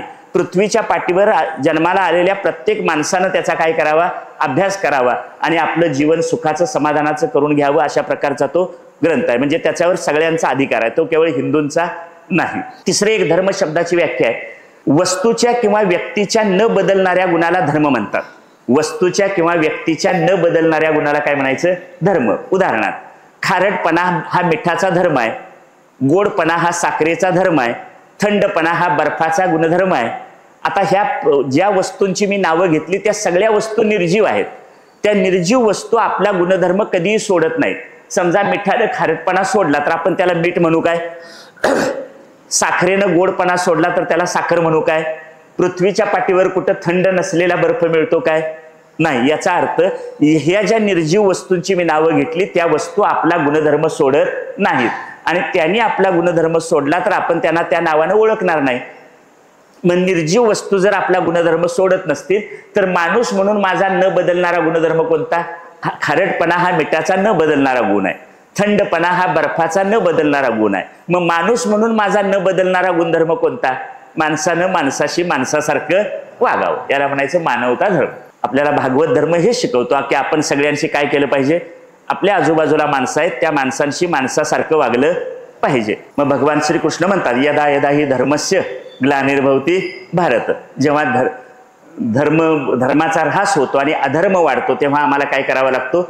जन्म घ्यावा लागतो. खरं तर धर्ममय जीवन आपण जर जगलो, धर्माप्रमाणे जगलो. समर्थ रामदास स्वामींनी धर्म शब्दाची आणखी एक पुढची व्याख्या सांगितली. आता मी एक सांगितली, त्यातली पुढची व्याख्या आहे. धर्म म्हणजे काय?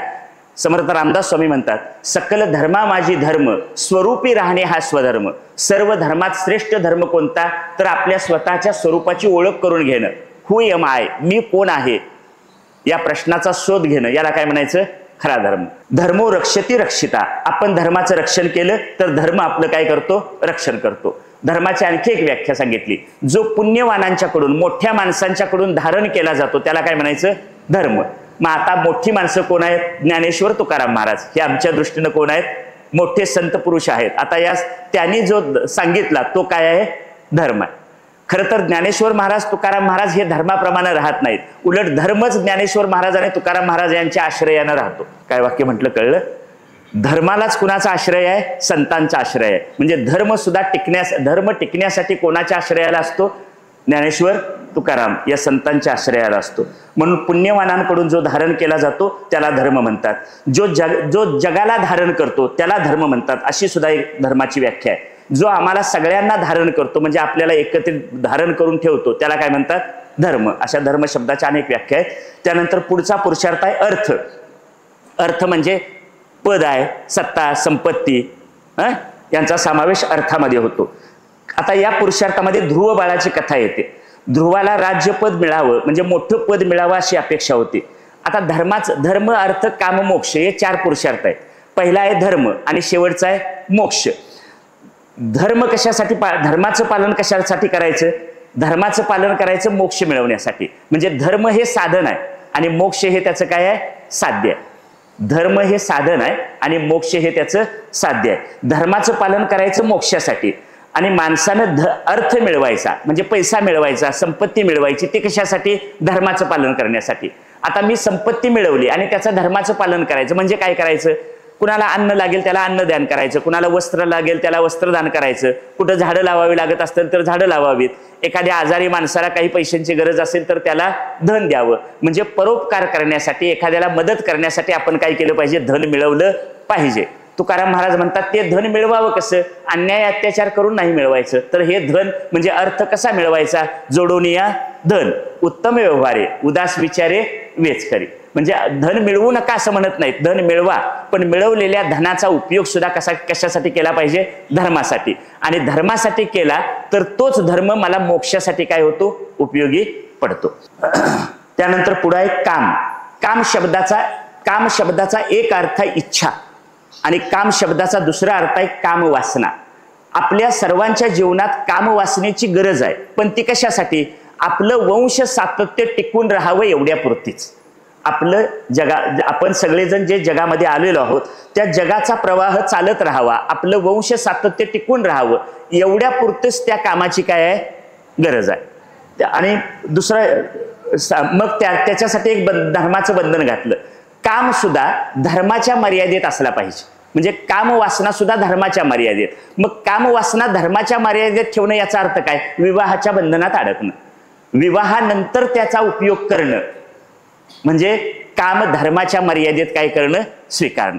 कामाचा उपभोग धर्माच्या मर्यादेत घेणं याचा अर्थ विवाहाच्या बंधनात राहणं. आणि अशा प्रकारे त्या कामाचा उपभोग घेतला किंवा ती कामवासनेची पूर्ती केली तर त्यामुळे आपलं अंतःकरण शुद्ध राहतं, आरोग्य लाभतं. आणि अंतःकरण शुद्ध आणि शांत राहणं हा त्यातला महत्वाचा फायदा आहे. काय सांगितलं कळलं का नाही कळलं? म्हणजे काम वासनेला सुद्धा कोणाचं बंधन आहे?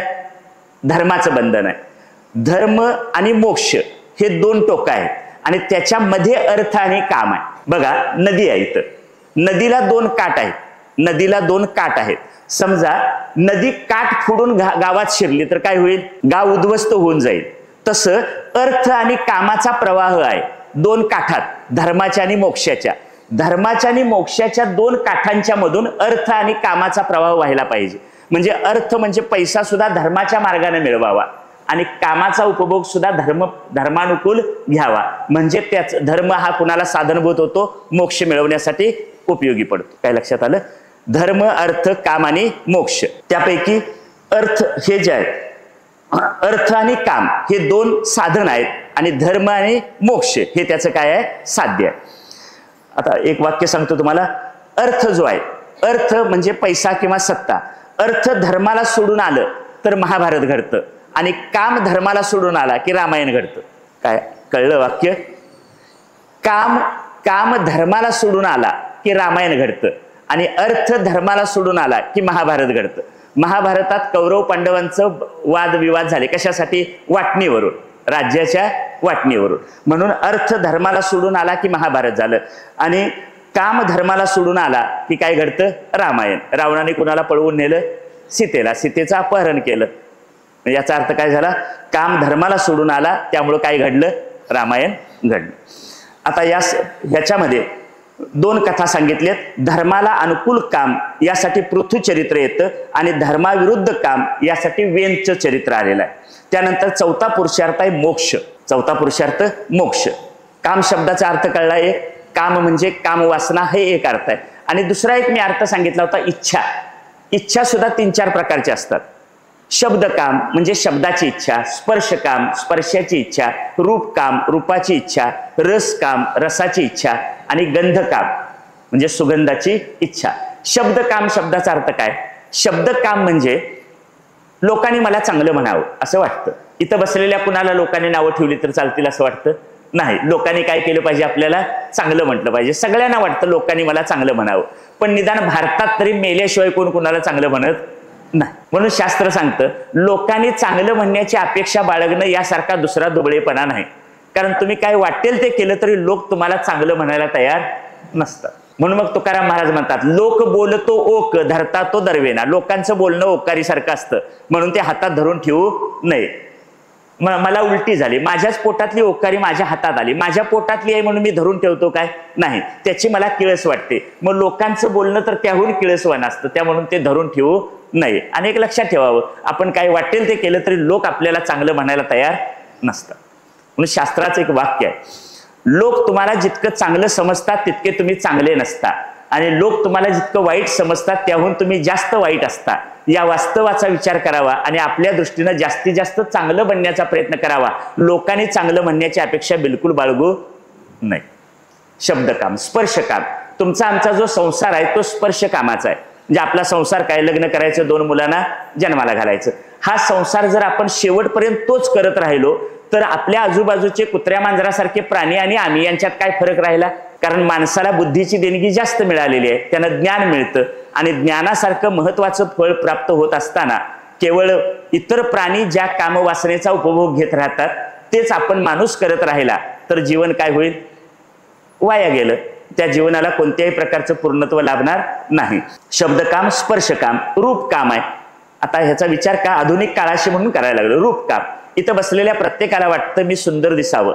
माणसानं सुंदर दिसावं का सुंदर असावं? सुंदर दिसावं का सुंदर असावं? सुंदर दिसायचं असलं तर खिशात 4 पैसे असावेत आणि जवळ एखादी चांगली मोठी बाजारपेठ असावी. म्हणजे बाजारपेठेत गेलं की सुंदर दिसण्याची सोय होते, पण सुंदर असण्याची सोय बाजारात नाही. त्यासाठी ज्ञानेश्वरीचं पारायण करावं, तुकाराम महाराजांचे अभंग गुणगुणावेत, दासबोधाचा सत्संग करावा, भागवत ऐकावं. म्हणजे काय होतं? चांगलं असण्याची सोय होते. बाजारात चांगलं दिसण्याची सोय असते. पण आपण कशाच्या पाठीमागे लागतो? दिसण्याच्या का असण्याच्या? उत्तर बरोबर सांगितलं, पण गडबड कशाची, धावपळ कशाची आहे? दिसण्यासाठी आहे. त्यामुळे सौंदर्य प्रसाधनाची मोठी बाजारपेठ भारत आहे आणि त्यामुळे सगळे परदेशी लोक इथं सौंदर्य प्रसाधना विकायला कुठे येतात? आपल्या देशात येतात. कारण इथले लोक सुंदर दिसण्यासाठी फार प्रयत्न करतात हे त्यांना माहिती आहे. त्यामुळे ते सगळी मोठी बाजारपेठ त्याची आहे. शब्दकाम, स्पर्शकाम, रूपकाम, रस. चांगलं चांगलं खायला प्यायला आवडतं, सगळ्यांना आवडतं. चांगलं चांगलं खावं असं प्रत्येकाला आवडतं. खाऊ नये असं काय माझं म्हणणं नाही. तरी सुद्धा उपवासाच्या दिवशी, उपवास धरायच्या अगोदर उपवास सोडायला काय करायचं ह्याची तयारी जास्त. आमच्या घरातलं सांगितलं मी तुम्हाला. 4 श्रावण सोमवार करायचं वेळापत्रक ठरलेलं असतं.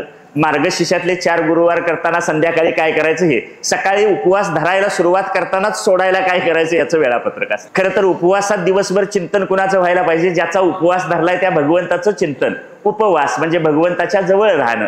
पण त्याऐवजी उपवास सोडायला काय करायचं ह्याची तयारी जास्त. त्यापेक्षा रोजचं आहे ते खाल्लं आणि नाम घेतलं तर उत्तम झालं. ग्रासोग्रासी भाव तरी देहीचं जेवीला देव. रस काम आहे जे चांगलं काय. गंध काम आहे. गंध काम म्हणजे सुगंध आणि दुर्गंध. बरोबर. मी कधीतरी बातम्या बघताना टीव्हीवर एक जाहिरात बघितली. माझ्या मुलाला मी विचारलं, बाळ ही कसली जाहिरात? तो म्हणाला, बाबा तुम्हाला एवढं सुद्धा माहित नाही, ह्याला बॉडी स्प्रे म्हणतात. कशाची जाहिरात होती? बॉडी स्प्रेची. मग मी म्हटलं ह्याचं काय करायचं? तो म्हटला सकाळी आंघोळ केली की ते अंगावर मारायचं. कशासाठी? तर त्यानं विज्ञानाच्या भाषेत उत्तर दिलं. तो म्हणाला, आता ग्लोबल वॉर्मिंग वाढलंय, म्हणजे जागतिक तापमान वाढलंय, त्यामुळे आपल्याकडून थोडी जरी हालचाल झाली तरी अंगाला घाम येतो आणि घामाची दुर्गंधी येते. अशी आपल्या अंगाच्या घामाची दुर्गंधी येऊ नये म्हणून आंघोळ केली की हा बॉडी स्प्रे मारायचा. पुढे 8 दिवस नाही आंघोळ केली तरी सुद्धा आता ह्याला काय म्हणायचं? गंधकाम. आता काही सामाजिक विचारवंत असं सांगतात, शेतात काबाड कष्ट करणाऱ्या किंवा कारखान्यात कुठंही काबाड कष्ट करणाऱ्या माणसाच्या अंगाला जो घाम येतो त्या घामाचा सुगंध हा जगातला सर्वात सुंदर वास आहे. आणि आळसानं गाद्या गिरद्यांवर लोळत पडलेल्या माणसाच्या अंगाला येणारा घाम आणि त्या घामाचा वास हा जगातला सर्वात घाणेरडा वास आहे. मग आपण जर दिवसभर काबाड कष्ट करत असू तर अशा सुगंधाच्या पाठीमागे लागायची काही गरज आहे का? नाही. पण तर लागलो तर कशात बुडालोय म्हणायचं? गंध कामामध्ये. ही इच्छा 5 प्रकारच्या: शब्द, स्पर्श, रूप, रस आणि गंध. त्यानंतर पुढचा विचार सांगितला मोक्ष. मोक्ष शब्दाचा अर्थ आहे मोक्ष म्हणजे आत्मसुख.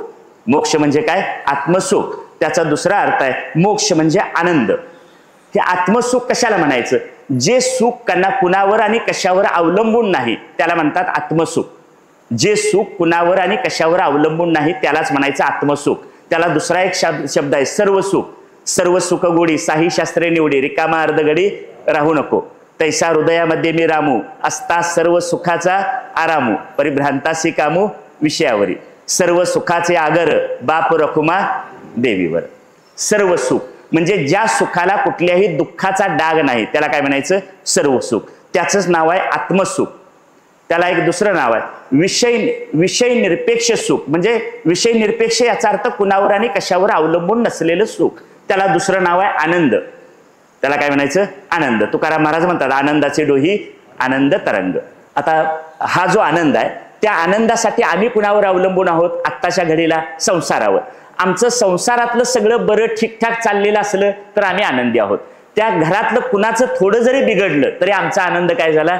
बिघडला. म्हणजे आमचा आनंद घरातल्या व्यक्तीवर आणि घरात संसारात असलेल्या वस्तूंवर अवलंबून आहे. त्यातली एखादी गोष्ट जरी बिघडली तरी आमचा आनंद बिघडला. समजा जेवण करता करता मिक्सर बिघडला तर काय होईल? म्हणणार काय आनंदाची डोही आनंद तरंग? नाही. तर काय होईल? काय म्हणायचं ते काय सांगायची गरज नाही. म्हणजे एक वस्तू घरातली बिघडली की आमचा आनंद काय झाला? बिघडला. एखादी व्यक्तीचा आजारपण जरी घरात आलं तरी आमचा आनंद काय होतो? बिघडतो. हा संसारातला आनंद असा क्षणिक आहे, तो कायमचा टिकणारा नाही. पण परमार्थात मिळणारा आनंद हा मात्र काय आहे? शाश्वत आनंद आहे. आणि अशा आनंदाच्या बाबतीत आपण काय झालं पाहिजे? स्वतंत्र झालं पाहिजे. स्वतंत्र व्हायचं म्हणजे काय करायचं? समजा आनंदाच्या बाबतीत स्वयंपूर्ण होणं. मी नोकरी करत होतो. नोकरी करत असताना मला बसनं जायला लागायचं, फार वेळ लागायचा, वेळेवर गाडी मिळायची नाही, खूप वेळ खर्च व्हायचा. मग मी माझी स्वतःची गाडी घेतली. आता मी प्रवासाच्या बाबतीत काय झालो? स्वयंपूर्ण झालो. म्हणजे केव्हाही जाऊ शकतो, केव्हाही येऊ शकतो. माझ्या शेतात पाणी मिळत नव्हतं, दुसऱ्याच्या पाण्यावर मी अवलंबून होतो. मग तो कधी दिल त्यावेळी मला शेताला पाणी मिळायचं पिकांना. मग मी काय केलं? माझ्याच शेतात विहीर काढली. आता मला दुसऱ्या कोणावर अवलंबून राहायची गरज नाही. आता अगदी मला हेच सांगायचं आहे, आनंदासाठी सुद्धा आपण काय व्हायचं? स्वयंपूर्ण व्हायचं. आता आम्ही संसार करतो म्हणजे आनंदासाठी दुसऱ्यावर अवलंबून राहतो. आनंदासाठी दुसऱ्यावर अवलंबून जिथं राहिलं जातं त्याला म्हणायचं प्रपंच. आणि आनंदासाठी जिथं आनंदाच्या बाबतीत आपण जिथं स्वयंपूर्ण होतो त्याला म्हणायचं परमार्थ. काय कळलं? त्यालाच म्हणतात मोक्ष. मोक्ष म्हणजे आनंद, आनंद म्हणजे मोक्ष. ज्ञानदेवांची होय अवघाचे संसार सुखाचा करीन, आनंदे भरीन तिन्ही लोक. तुकाराम महाराज म्हणतात आनंदाचे डोही आनंद तरंग. नाथ महाराज म्हणतात अवघेची त्रैलोक्य आनंदाचे आता, चरणी जगन्नाथा चित्त ठेले. म्हणजे सगळे संत कशाची भाषा बोलतात? आनंदाची भाषा बोलतात. म्हणून आनंद म्हणजेच मोक्ष, मोक्ष म्हणजे आनंद. किंवा त्यालाच दुसरा शब्द आहे आत्मसुख. आता ह्या 4 पुरुषार्थांची भूमिका काय आहे ती बघितली. आता त्या आलेल्या पुढच्या 4 कथा बघूया. धर्म या पुरुषार्थाबद्दल दक्ष आणि यज्ञ यांची कथा आहे. ती कथा अशी आहे, दक्ष प्रजापतीनं आपली कन्या सती, दक्ष प्रजापतीनं आपली कन्या सती हिचा विवाह भगवान शंकरांच्या बरोबर केला. पण हे जे दक्ष प्रजापती आहेत त्यांना काय आपला जावाई फारसा आवडत नव्हता. कारण हे जे दक्ष आहेत हे संसार करणारे, संसार आवडणारे होते. आणि भगवान शंकर हे त्यांचे जे जावई आहे ते मात्र स्मशानात राहणारे, अंगाला राख फासून फिरणारे, त्यामुळे असा हा जावई त्यांना काय होत नव्हता, आवडतच नव्हता अगोदरच. पण दक्ष प्रजापतींची जी कन्या आहे सती, तिचा आणि शंकरांचा विवाह झाला. त्यानंतर एकदा घटना अशी घडली की या दक्षाने एका यज्ञाचं आयोजन केलं आणि त्या यज्ञासाठी आजूबाजूच्या ह्याच्यातले ऋषी मुनी अनेक मोठे मोठे लोक आले आणि त्या यज्ञात सगळे बसलेले असताना हा दक्ष म्हणजे ज्यांनी यज्ञाचं आयोजन केलंय त्यांचा जो सासरा किंवा सतीचा वडील हे तिथं त्या सभागृहात आले आणि सभागृहात आल्यानंतर हे दक्ष यज्ञ करणारे प्रमुख आले म्हणून सगळेजण उठून उभा राहिले, पण शंकर काय उठून उभा राहिले नाहीत. याचा दक्षाला प्रचंड राग आला. म्हणजे दक्षाला कुणाचा राग आला, जावयांचा राग आला. आपल्या जावयाला आडवा तद्वा बोलून त्यांचा पान उतारा त्यांनी केला, पण शंकर काही बोलले नाहीत, शांत राहिले. त्यानंतर काय झालं, काही दिवस गेले आणि त्यानंतर त्यांनी पुन्हा एका नव्या यज्ञाचं आयोजन केलं. त्या काळात एक यज्ञ झाला की कालांतरानं दुसरा यज्ञ, दुसऱ्या एका यज्ञाचं आयोजन केलं. पण या यज्ञाला हा जावाई आपल्याला आवडत नसल्यामुळं जावयाला आणि लेकीला त्यांनी निमंत्रण दिलं नाही. पण कुठनं तरी या कर्णोपकरणी बातमी लेकीच्या कानावर आली की आपल्या वडिलांनी पुन्हा एकदा यज्ञाचं आयोजन केलंय. तेव्हा लेकीची ओढच होती माहेराकडे जाण्याची. सतीनं शंकरांना विनंती केली की चला आपण जाऊया. ते म्हणाले मी काय येणार नाही, आपल्याला बोलवलेलं नाही तर जायचं कशाला. ती म्हणाली बाप आपल्या घरला जायला बोलवायला कशाला पाहिजे, मी सांगतोय ना चला तुम्ही, ह्याला तुमचा अनुभव आहे सगळा. जरी आपल्याला तिकडे बोलवलेलं नसलं तरी बायकोच्या आग्रहासाठी काय करावं लागतं, जावं लागतं. तरी सुद्धा शंकराने काय केलं, सतीला जाण्याला नकार दिला. ते म्हणाले मी काय येणार नाही. तेव्हा सतीनं नंदीला बरोबर घेतलं, आणखी काही लोक आपल्या बरोबर घेतले आणि ती तिथं यज्ञाच्या ठिकाणी गेली. यज्ञाच्या ठिकाणी गेल्यानंतर या दक्षाने आपल्या लेकीकडे ढुंकून पाहिलं नाही. तिच्यासाठी किंवा तिच्या जावयासाठी, त्या शंकरांच्यासाठी कुठल्याही प्रकारचं आसन तिथं ठेवलेलं नव्हतं किंवा त्यांचा कुठलाही मानपान केला नाही. आपल्या मुलीकडे दुर्लक्ष करून ती न बोलवता आली, याचाच उलट त्याला काय आला होता, राग आला. आणि तिथं त्याच्याकडे दुर्लक्ष केलं, आपल्या लेकीकडे दुर्लक्ष केल्याचा तिला राग आला आणि तिनं रागानं योगाग्नीमध्ये आपलं शरीर भस्म करून टाकलं. आपला अपमान झाला म्हणून योग मार्गानं योगाग्नीनं तिनं काय केलं, आपलं शरीर भस्म करून टाकलं. देवर्षी नारदांनी ही घटना शंकरांना सांगितली. आता काय झालं असेल, असं असं तुमच्या बायकोच्या बाबतीत घडलं तिकडे गेल्यावर, हे सांगितल्याबरोबर शंकरांना राग आला आणि रागानं त्यांनी आपल्या जटा ज्या होत्या त्या जटेतले एक केस काढला आणि तो जमिनीवर आपटला. आणि त्या जमिनीवर आपटल्यानंतर त्या केसातून वीरभद्र नावाचा एक 3 डोळे असलेला आणि सहस्त्रभुजा म्हणजे हजारो हात असलेला वीरभद्र निर्माण झाला. त्या वीरभद्राला त्यांनी शंकराने आदेश दिला की दक्षाच्या यज्ञाचा विध्वंस करून टाका. मग तो वीरभद्र तिथं आला आणि दक्षाच्या यज्ञाचा सगळा विध्वंस करून टाकला. दक्षाचा सुद्धा शिरच्छेद करून टाकला. म्हणजे जावयाच्या सांगण्यावरून सासऱ्याचा काय केला, शिरच्छेद केला. मग त्यानंतर हे केल्यानंतर तिथं जमलेले सगळे लोक घाबरले आणि ते ब्रह्मदेवाकडे गेले. ब्रह्मदेवाच्या हातात काहीच नाही. ब्रह्मदेव बाकीच्या सगळ्यांना घेतले आणि शंकरांच्याकडे गेले आणि म्हणाले तुम्ही शांत व्हा, तुमच्या सासऱ्यानं हा यज्ञाचं आयोजन केले, तुम्ही शांत व्हा. म्हणून त्यांची शंकरांची स्तुती करून त्यांनी सगळ्यांना काय केलं, शंकरांना शांत केलं. आणि जावई म्हणून ह्या यज्ञाची पूर्तता तुम्ही केली पाहिजे. जावई म्हणून तुम्ही काय केलं पाहिजे, यज्ञाची पूर्तता केली पाहिजे. आणि यज्ञाची पूर्तता करावी यासाठी तुम्ही काय करा, हे राहिलेलं काम पूर्ण करा. मग ते भगवान शंकर तिथं आले. दक्षाचा शिरच्छेद केलेला होता.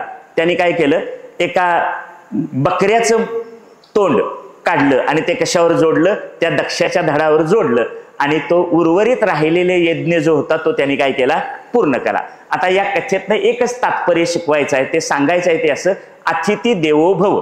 अतिथी म्हणजे, अतिथी शब्दाचा उलट अर्थी शब्द आहे तिथी. तिथी म्हणजे काळ वेळ आणि अतिथी म्हणजे काळ वेळ न सांगता अकस्मात जो आपल्या घरी येतो तो. अशा अकस्मात घरी आलेला माणूस हा देवासारखा असतो, म्हणून त्याचा आदरातिथ्य आपण केलंच पाहिजे, हा धर्म आहे. काय सांगितलं कळलं? या कथेतनं काय सांगितलंय, आपल्या घरी आलेला अतिथीचा आदर सत्कार केला पाहिजे, अपमान होता कामा नये. आणि अशा अतिथीचा किंवा भगवंताचा आदर सत्कार करणं, सन्मान करणं हा खरा काय आहे, धर्म आहे. हे या कथेचं तात्पर्य. त्यानंतर पुढं अर्थ हा पुरुषार्थ आहे.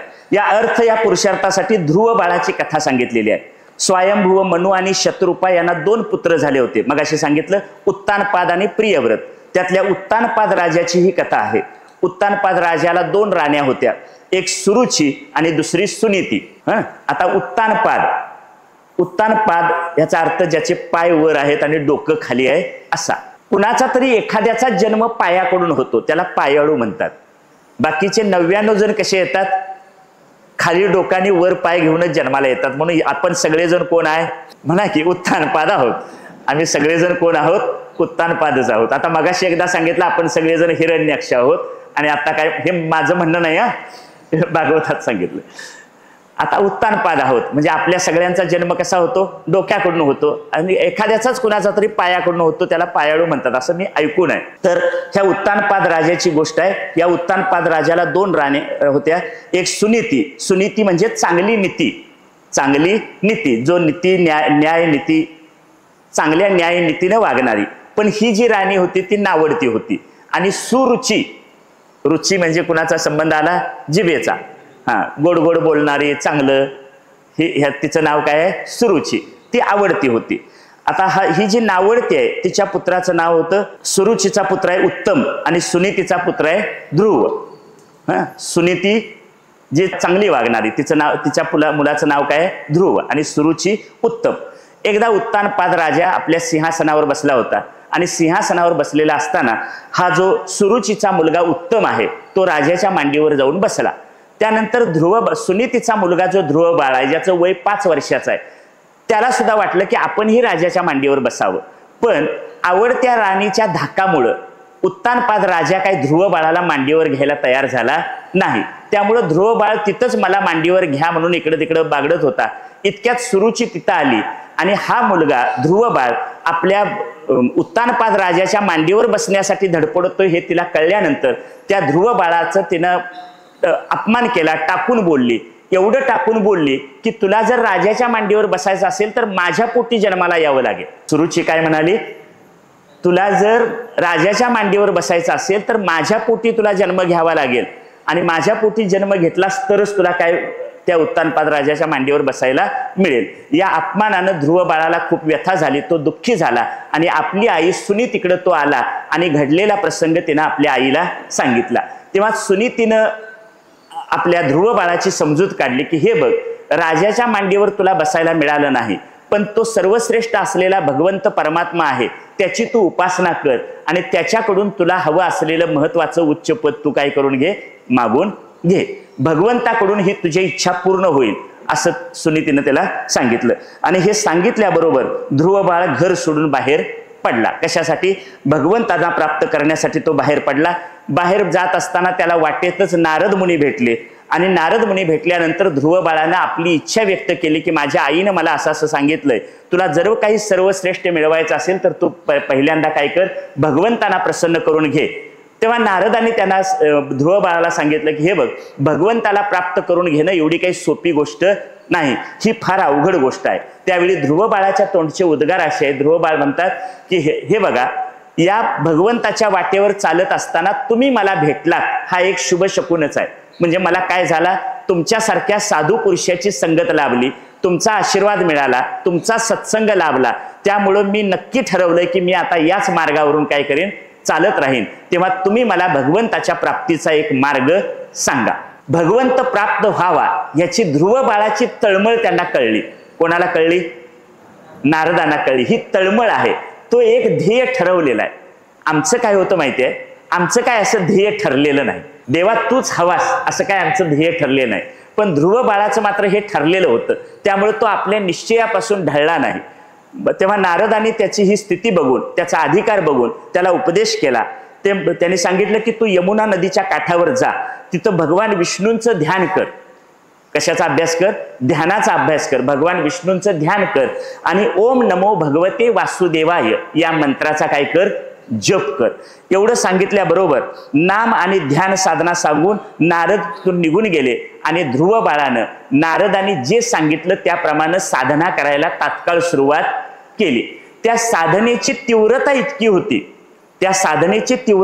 होती की 6 महिन्यातच भगवंतालाच वाटलं की आपण या बाळाला भेटलं पाहिजे. आणि भगवंत 6 महिन्याच्या कालावधीनंतर त्याच्यासमोर उभा राहिले, आणि त्यांनी ध्रुव बाळाला दर्शन दिलं. भगवंताच्या दर्शनानं कृतार्थ झालेल्या ध्रुव बाळानं भगवंतांची स्तुती केली. त्या स्तुतीचं एक गीत आहे, स्तुती गीत याच्यामध्ये आहे. तो काय आता भाग घेता येणार नाही, पण भगवंताची स्तुती केली आणि त्यांनी विचारलं की तुला काय हवं आहे. तेव्हा काय हवं आहे, काय पाहिजे होतं, एक उच्च पद पाहिजे होतं. पण ध्रुव बाळाला भगवंताचं दर्शन झाल्याबरोबर उच्च पद मागण्याची इच्छा सुद्धा त्याच्या मनातून काय झाली, नाहीशी झाली. आणि त्याने मागणी केली की देवा, तुमची भक्ती अखंड, तुमच्या भक्तीची धारा अखंड माझ्या हृदयात वाहत राहील अशी माझ्यावर काय करा, कृपा करा, किंवा हाच वर मला द्या. संचरोनी राहे हृदया माझी, तुमच्या भक्तीची धारा अखंड माझ्या हृदयात राहील असा वर मला काय करा, द्या. खरं तर ते बाहेर पडला होता कशासाठी, उच्च पद मागण्यासाठी. पण तरी सुद्धा भगवंतांनी दोन्ही इच्छा पूर्ण केल्या. अंतकरणात भक्तीची धारा प्रवाहित केली आणि त्याबरोबर जे पद त्यांना पाहिजे होतं ते ध्रुवलोक निर्माण करून, ध्रुवपद म्हणजे ज्याचा निश्चय काहीही झालं तरी ढळत नाही असं पद त्यांना काय करून दिलं, प्राप्त करून दिलं. खरं तर ज्या गोष्टी प्रारब्धाने मिळणार असतात त्या मागायची काही गरज नाही. तुकाराम महाराज म्हणतात, समचरण दृष्टी विटेवरी साजिरी, तेथे माझी हरी वृत्ती राहो, अनिक न लगे माईक पदार्थ, तेथे माझे आर्थ नको देवा, ब्रह्मादिक पदे दुःखाची शिराणी. या सगळ्या पदांच्या ठिकाणी हमखास दुःख ठेवलेलं आहे. त्यामुळे ते पद नको देवा, तूच हवास, अशी कुणाची मागणी आहे, तुकाराम महाराजांची. म्हणून भक्त म्हणून आपण सुद्धा काय मागायला पाहिजे भगवंताकडं, देवा तूच हवास. तुकोबा म्हणतात, आपुला तो एक देव करून घ्यावा, तेने बिन जीवा सुख नोहे, एर ते माईक दुःखाची जनिती, नाही आदी अंती अवसानी. बरोबर, आपुला तो एक देव करून घ्यावा. एका देवाला काय केलं पाहिजे, आपलंसं केलं पाहिजे. पण इथं बसलेल्यांच्या बाबतीत माझ्यासह देव हा काय आपला गरजेचा विषय म्हणा की नाही. देव हा काय आपला गरजेचा विषय नाही. आता घरात गेल्यानंतर गरम गरम जेवण जेवढं गरजेचं आहे तेवढा देव गरजेचा आहे काय, खरं सांगा आहे. उद्या सकाळी उठल्यावर चहा नाश्ता घेणं जेवढं गरजेचं आहे तेवढा देव गरजेचा आहे नाही. समजा स्वयंपाक करता करता गॅसचं सिलेंडर संपलं तर गॅस आणणं महत्वाचं का, देव महत्वाचा. म्हणजे आमच्या गरजा ज्या आहेत त्या आमच्या गरजांच्या रांगेत देव नेहमी शेवटला असतो. आमच्या सगळ्या गरजा पूर्ण होऊन आमच्या जीवनात देवाचा नंबर यायला आमची जायची वेळ होते. त्यामुळे त्याचाने आमचा कायमचा वियोगच आहे. बरोबर, म्हणून तुकोबा म्हणतात, आपुला तो एक देव करून घ्यावा. एका देवाला का आपलंसं करून घ्यावं, सुखरूप ऐसा दुजा कोण सांगा, माझ्या पांडुरंगा सारखा. भगवंतच सुखरूप आहे आणि आम्हाला ज्या सुखाची ओढ आहे ते सुख त्याच्या प्राप्तीनंच मिळणार आहे. संसारातल्या इतर गोष्टी आयुष्यभर मिळवत राहिलो तरी ते सुख मिळणार नाही. आणि संसार कितीही केला आणि कसाही केला तरी कधी पूर्ण होणार नाही. जो कधीच पूर्ण होत नाही त्याला संसार म्हणायचं आणि जो हमखास पूर्ण होतो त्याला परमार्थ म्हणायचं. मग शहाण्या माणसानं कुठलं काम करावं, पूर्ण होणारं का अपूर्ण राहणारं, पूर्ण होणारं. पण इथं बसून बोलणाऱ्या सकट सगळेजण कुठल्या कामाच्या मागे लागलेत, अपूर्ण कामाच्या. म्हणजे जे काम कधीच पूर्ण होणार नाही अशा कामाच्या मागे आपण लागलेलो आहोत. तिसरा पुरुषार्थ आहे काम. काम यामध्ये धर्माविरुद्ध काम याची एक कथा आहे वेन राजाची. धर्माविरुद्ध काम म्हणजे धर्माच्या आधाराशिवाय, धर्माचा आश्रय न घेता धर्माला विरुद्ध जाऊन कामाचा उपभोग घेतला तर काय होतं त्याची कथा आहे. धर्माविरुद्ध काम सांगण्यासाठी वेन राजाची कथा सांगतात. चक्षु नावाचा मनू, त्याचा नातू अंगराजा. हे जरा बघून सांगायला लागतं, अजून काही नावं सगळी मला पाठ झाली नाहीत म्हणून. चक्षु नावाचा मनू होता, त्याचा नातू अंगराजा हा खूप सदाचारी, नीतिमान आणि धार्मिक होता. त्याचं जीवन ऋषितुल्य होतं. तो गृहस्थाश्रमी होता. त्याच्या पत्नीचं नाव सुनीता. त्यानं एकदा अश्वमेघ यज्ञ केला आणि यज्ञातील हवीरभाव ग्रहण करण्यासाठी त्यानं देवतांनी यावं अशी इच्छा व्यक्त केली. पण अंगराजाला पुत्र प्राप्ती झालेली नव्हती, म्हणजे मूल बाळ नव्हतं. त्यामुळं जे ऋषी होते ते आले नाहीत. त्यांनी सांगितलं की राजा, तू पुत्र कामेष्टी यज्ञ कर आणि पुत्र कामेष्टी यज्ञ करून भगवंताला प्रसन्न करून घे. त्याप्रमाणे त्यानं पुत्र कामेष्टी यज्ञ करून घेतला. भगवंत प्रसन्न झाले. यज्ञात साक्षी अग्निनारायण अवतरले आणि राजा राणींनी त्यांनी दिलेला प्रसाद काय केला, स्वीकारला. आता मगापासून कालपासून मी सांगतोय, मंथुनी नवनीता तैसे घे अनंता, वाया व्यर्थ कथा सांगी. तात्पर्य घ्यायचं त्यातलं. राजा राणीने त्यांनी दिलेला प्रसाद स्वीकारला. यथावकाश त्यांना पुत्र झाला. त्याचं नाव ठेवलं वेन. आता या वेन कसा होता तर वेन अधार्मिक होता, दुराचारी होता, तमोगुणी होता. धार्मिक कृत्य करणाऱ्यांना तो काय करायचा, त्रास द्यायचा. देव वगैरे तो काय मानत नव्हता. आपल्या पुत्राचा हा स्वभाव बघून अंगराजा सुद्धा दुःखी झाला. जसा आत्मदेव दुःखी झाला होता, पहिल्या दिवशी सांगितलेला आत्मदेव दुःखी झाला म्हणजे धुंदुकारीला बघून, तसंच इथं घडलं. आपल्या पुत्राचा हा स्वभाव बघून अंगराजा दुःखी झाला आणि त्याला वैराग्याची प्राप्ती झाली. म्हणजे जो संसार आपण नीटनेटका करावा म्हणतो तो काय वाटेल ते केलं तरी काही नीटनेटका होत नाही. समर्थ रामदास स्वामी सांगतात, संसार मुळीच नासका. संसार कसा आहे? मुळीच नासका. विवेके करावा नेटका, नेटका करता फिका होत जातो. किंवा ज्ञानदेवांची ओवी आहे, आहा कटकटा हे ओखटे ये मृत्यूलोकीचे उपराटे, येथ अर्जुना जरी अवचटे जन्मलासी तू. अर्जुना खरं तर या मृत्यूलोकात तू जन्माला यायला नको होतस, पण आलास, ही चूकच झाली तुझी. कारण इथं सगळं कसं आहे? आहा कटकटा हे ओखटे, हे सगळं वाईटच आहे. इथं काहीतरी शुभ करायला गेलं की त्याच्या पाठीमागं अशुभ लागतच. काही चांगलं करायला गेलं, जिथं काही मंगल करायला जावं तिथं त्याला अमंगलाचा काय होतो? त्रास होतो. इथं सगळं उलट आहे. एक उलट सांगू, जन्मलिया दिवस दिवसे, मृत्यू लोकातली एक उपराटी गोष्ट. जन्मलिया दिवस दिवसे हो लागे काळाचे ऐसे, वाढता करीती उल्हासे उभविती गुडिया. अर्जुना, या मृत्यू लोकातले लोक जरा मूर्खच आहेत. का तर हे जन्माला आलेला दिवस वाढदिवस म्हणून साजरा करतात. यांना कळत नाही आपण जन्माला आलेल्यानंतर एकेका दिवसानं मृत्यूच्या जवळ चाललोय. मृत्यूच्या जवळ जाणारा दिवस हे वाढदिवस म्हणून साजरा करतात. आणि गुडिया उभविती म्हणजे गुडिया उभा करतात, आनंद झाला म्हणून वाढदिवसाचा. आता जरा डिजिटल पझल बोर्ड लावतात, पण कुणी कितीही शुभेच्छा दिल्या तरी ठरलेली वेळ टळत नाही. म्हणजे आपण जन्माला आल्यापासून एकेका दिवसानं मृत्यूकडे जात असतो, पण आम्हाला वाढदिवसाचा काय होतो? आनंद होतो. हे उलट आहे. आहा कटकटा हे ओखटे हे मृत्यू लोकीचे उपराटे. पुढं असं घडलं, त्या अंगराजाला वैराग्य प्राप्त झालं की आपण संसारात मुलाची अपेक्षा केली, पण मुलगा येऊन पुत्र प्राप्त होऊन सुद्धा तो काही सद्गुणी निपजला नाही. आई नंतर तो अंगराजा निघून गेला ईश्वर चिंतन करण्यासाठी. त्याने वानप्रस्थाश्रम स्वीकारला. आई सुनीतानं वेणला राजसिंहासनावर बसवलं. तो आता राजा झाला. आता राजा झाल्याबरोबरच तो स्वतःला ईश्वराचा अवतार मानू लागला आणि त्याने सांगितलं सगळ्यांना, प्रजेला, मी सोडून वेगळा भगवान नाही, त्यामुळे तुम्ही माझी पूजा करा, मला दान द्या. या त्याच्या वर्तनामुळे सुनीता दुःखी झाली, म्हणजे त्याची आई. ऋषी मुनींनी वेणला समजावून सांगण्याचा प्रयत्न केला, धर्माप्रमाणे वागायला सांगितलं, पण तो काही धर्माप्रमाणे वागायला तयार झाला नाही. त्याचा काही उपयोग झाला नाही. उलट तो ऋषी मुनींनाच म्हणायचा, राजा हाच देव आहे, यज्ञ तुम्ही जे करता ते यज्ञ हे थोतांड आहे, तुम्ही माझी सेवा करा, मग मी तुम्हाला पोटापुरतं अन्न देत जाईन, असं त्यानं सांगितलं. ह्याचा सगळ्या ऋषींना राग आला आणि त्या ऋषींनी केवळ हुंकारानं वेणाचा वध केला, म्हणजे त्याचा मृत्यू घडवून आणला. हुंकारानं म्हणजे प्राणशक्तीच्या अभिव्यक्तीनं. नंतर त्याची जी सुनीता नावाची आई होती, तिनं काय केलं, या वेणचं शव म्हणजे प्रेत सुगंधी द्रव्यात घालून ठेवलं आणि 40 दिवसांनी आपल्या परिसरातल्या ऋषीमुनींना बोलवलं. ऋषींनी त्याच्या पायाचं मंथन केलं आणि मंथन करून त्यातून पाप पुरुष बाहेर काढला. त्यामुळं देह शुद्ध झाला. शरीराचा खालचा भाग हा अपवित्र आणि वरचा भाग देवदेवतांचा, या दोन्हींचा त्याग करून ऋषींनी वेणच्या बाहूतून, म्हणजे याला बाहू म्हणतात, या बाहूचं घर्षण केलं, मंथन केलं आणि त्या मंथनातून एक पुत्र निर्माण झाला.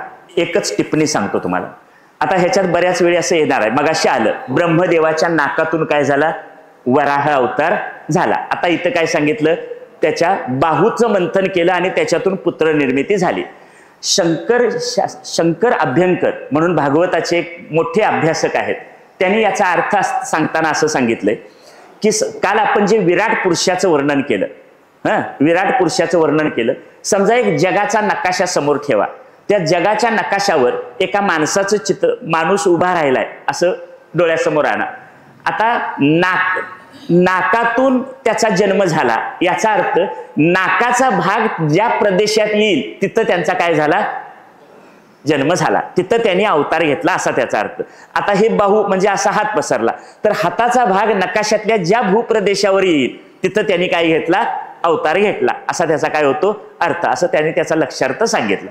बाहू किंवा भुजा हे क्षत्रियाचं चिन्ह आहे. आपल्याला राजा हवा म्हणून ऋषींनी बाहूचं मंथन केलं. तपोबलानं, मंत्रबलानं एक सुंदर पुरुष आणि एक स्त्री याची जोडी यातून काय निघाली? बाहूमधून निघाली. आणि हा सुंदर पुरुष म्हणजे पृथू, हा सुद्धा एक भगवंताचा अवतार आहे. आणि ती स्त्री म्हणजे लक्ष्मी देवी. सर्व देवतांनी पृथ्वीचा अभिषेक केला. पृथ्वीराजानं त्यानंतर अनेक नगरं वसवली, अनेक गावं निर्माण केली. पृथ्वीराजानं अनेक यज्ञ केले, इतके यज्ञ केले की 99 यज्ञ केले आणि त्याचा 100वा यज्ञ चालू होता. त्यावेळी इंद्राला भीती वाटू लागली. हा इंद्र म्हणजे देवांचा राजा. इंद्राची एक सोपी व्याख्या सांगू, जो कोणीतरी तपाचं आचरण करून पुढे जायला निघाला की ज्याच्या पोटात दुखायला सुरुवात होतं त्याला म्हणायचं इंद्र. काय कळलं? आपल्या सुद्धा गावात असतंय असं. कुणाची तरी एखाद्याची प्रगती झाली की आजूबाजूला काहींच्या लोकांच्या पोटात काय होतं? दुखतं. म्हणजे दुसऱ्याची प्रगती बघून ज्याच्या पोटात दुखतं त्याला काय म्हणायचं? इंद्र. ही 99 यज्ञ केले, अनेक नगरं वसवली, गावं वसवली, अतिशय उत्तम प्रकारचा राज्यकारभार केला. म्हणून इंद्रानं त्याच्या त्या 100व्या यज्ञात विघ्न आणायचा प्रयत्न केला.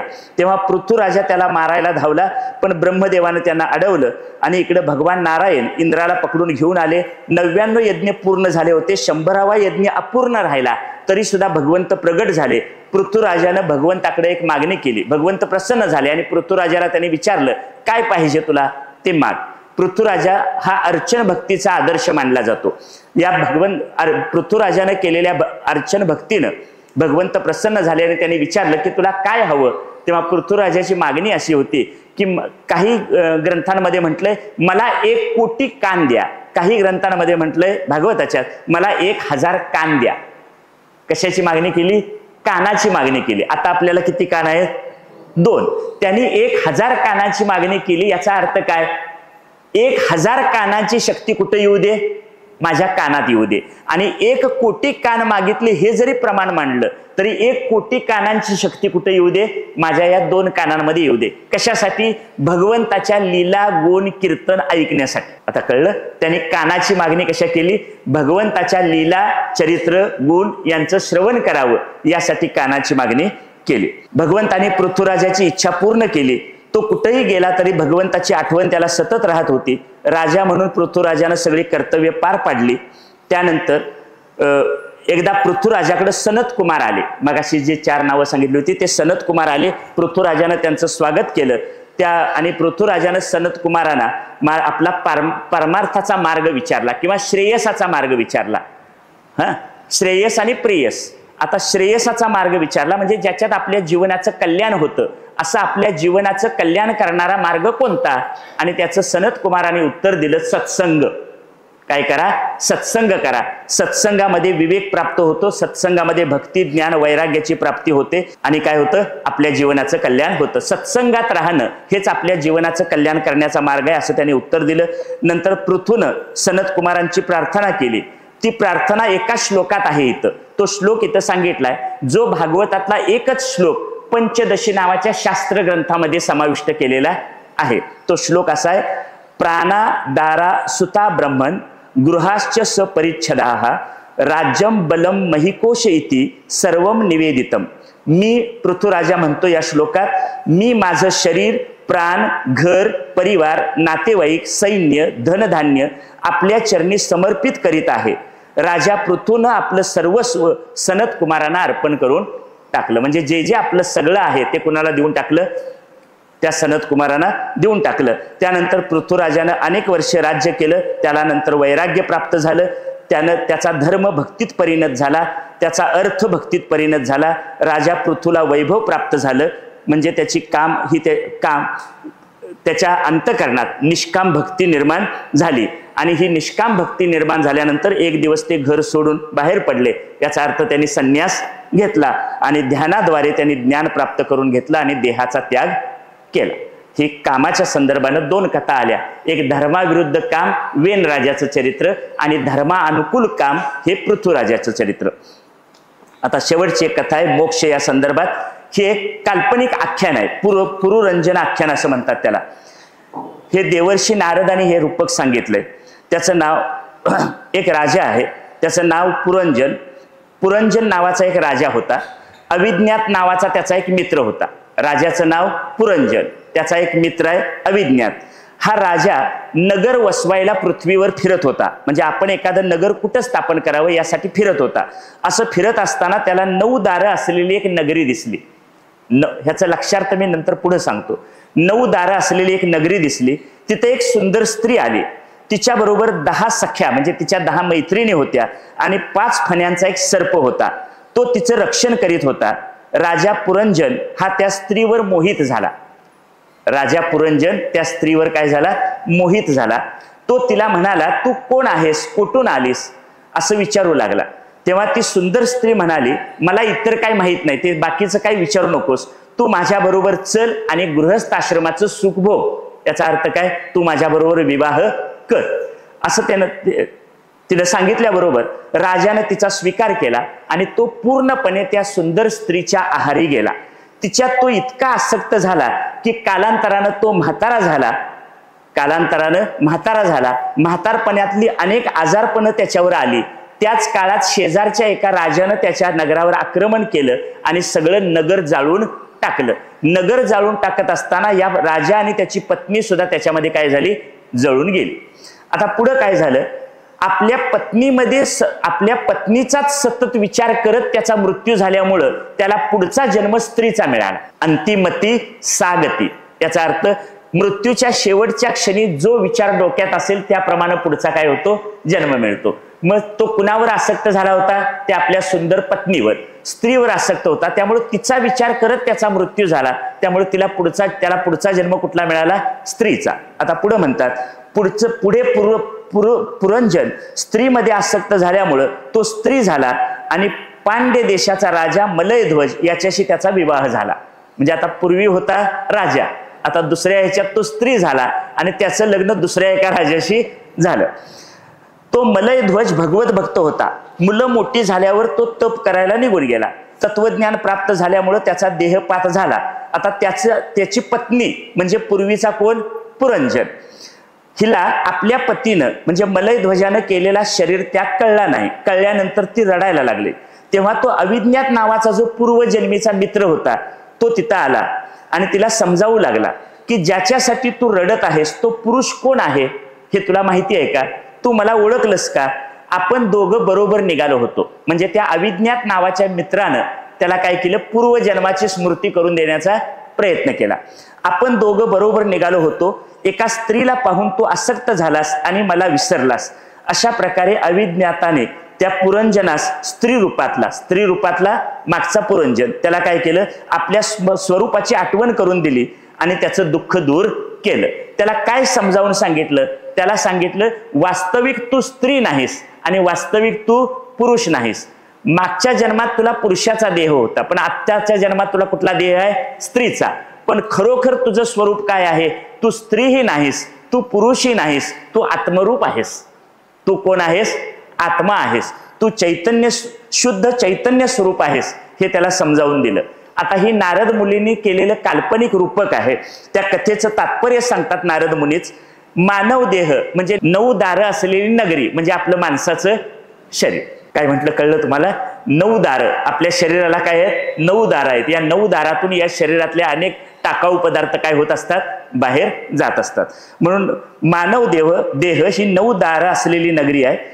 नंतर त्यानं अनेक नगरं वसवली म्हणजे 84 लक्ष जीव योनीतनं तो काय झाला? फिरत राहिला. ती सुंदर तरुणी म्हणजे बुद्धी. त्या नगरात भेटलेली सुंदर तरुणी म्हणजे कोण? बुद्धी. म्हणजे माणसाचं शरीर प्राप्त झाल्यानंतर आपल्याला जी बुद्धीची देणगी मिळाली ती बुद्धीची देणगी म्हणजे कोण आहे? ती सुंदर स्त्री आहे. 10 सेवक म्हणजे 10 सख्या होत्या. 5 कर्मेंद्रिय आणि 5 ज्ञानेंद्रिय. जरा म्हणजे वृद्धत्व आणि प्रज्वर म्हणजे म्हातारपणी येणारं आजारपण. आता त्याला जो अविज्ञात नावाचा मित्र भेटला तो अविज्ञात नावाचा मित्र म्हणजे आहे सद्गुरू. असे मित्र आपले सद्गुरू हेच आपले कोण आहेत? खरे आप्त आहेत. हे सद्गुरू आपल्या जीवनात येतात तुमच्या माझ्या आणि आम्हाला आमच्या खऱ्या स्वरूपाची संसारात बुडालेल्या तुम्हाला मला आमच्या खऱ्या स्वरूपाची काय करून देतात? जाणीव करून देतात की तू शरीराच्या स्तरावर भेद आहे. स्त्री आणि पुरुष भेद कुठं आहे? शरीराच्या स्तरावर. समर्थांची एक ओवी आहे, पुरुषाचा तो जीव स्त्रीची ती जीवी ऐशी नाही उठा ठेवी. म्हणजे पुरुषाचा जीव आणि स्त्रीची जीवी असं काही पुल्लिंगी स्त्रीलिंगी जीवाच्या बाबतीत नाही. स्त्री आणि पुरुष हा भेद कुठल्या स्तरावरचा आहे? शरीराच्या स्तरावरचा आहे, आत्म्याच्या स्तरावरचा नाही. म्हणून त्यांनी सांगितलं तू स्त्रीही नाहीस आणि तू पुरुषही नाहीस. तू शुद्ध आत्मस्वरूप आहेस किंवा शुद्ध चैतन्य स्वरूप आहेस असे त्याला त्याच्या मूळ स्वरूपाची स्मृती करून दिली. अशी स्मृती करून देणं, अशी आठवण होणं यालाच काय म्हणायचं? आत्मज्ञान. विस्मरणाला म्हणतात अज्ञान. अज्ञानाची एक व्याख्या ज्ञानेश्वर महाराजांनी केलेली. आपुला आपण पया विसरू जो धनंजया तेची रूप या अज्ञानासे. आपलाच आपल्याला विसर पडणं याला म्हणायचं अज्ञान. मग आता उलट करा, आपलाच आपल्याला आठवण होणं, आपलीच आपल्याला स्मरण होणं याला काय म्हणायचं ज्ञान. म्हणून मोक्ष फक्त आठवण होण्यापुरता आहे, स्मरण मात्र. झालं, संपलंय. हा कळलं काय सांगितलं? अज्ञान म्हणजे काय? आपलाच आपल्याला विसर पडणं. आणि ज्ञान म्हणजे काय? आपलंच आपल्याला स्मरण होणं. आपलंच आपल्याला स्मरण झालं की त्यालाच काय म्हणायचं ज्ञान. आणि या ज्ञानानेच काय मिळतो? मोक्ष मिळतो, आनंदाचा आणि सुखाचा लाभ होतो. असं सुख, असा आनंद आपणा सर्वांना लाभावा अशी भगवंताच्या चरणी प्रार्थना करून थांबतो. आज आपला 3रा आणि 4था स्कंद पूर्ण झालाय. उद्या आपल्याला 3 स्कंद घ्यायला लागणार आहेत, तर ते पुढे पूर्ण होते. 5वा, 6वा, 7वा. उद्या 5-10 मिनिटं जास्त लागू शकतात, त्या तयारीनंच या. प्रयत्न करेन मी वेळेत संपवण्याचा, पण 5-10 मिनिटं लागू शकतात. ठीक आहे. पुंडलिक वरदा हरी विठ्ठल श्री ज्ञानदेव.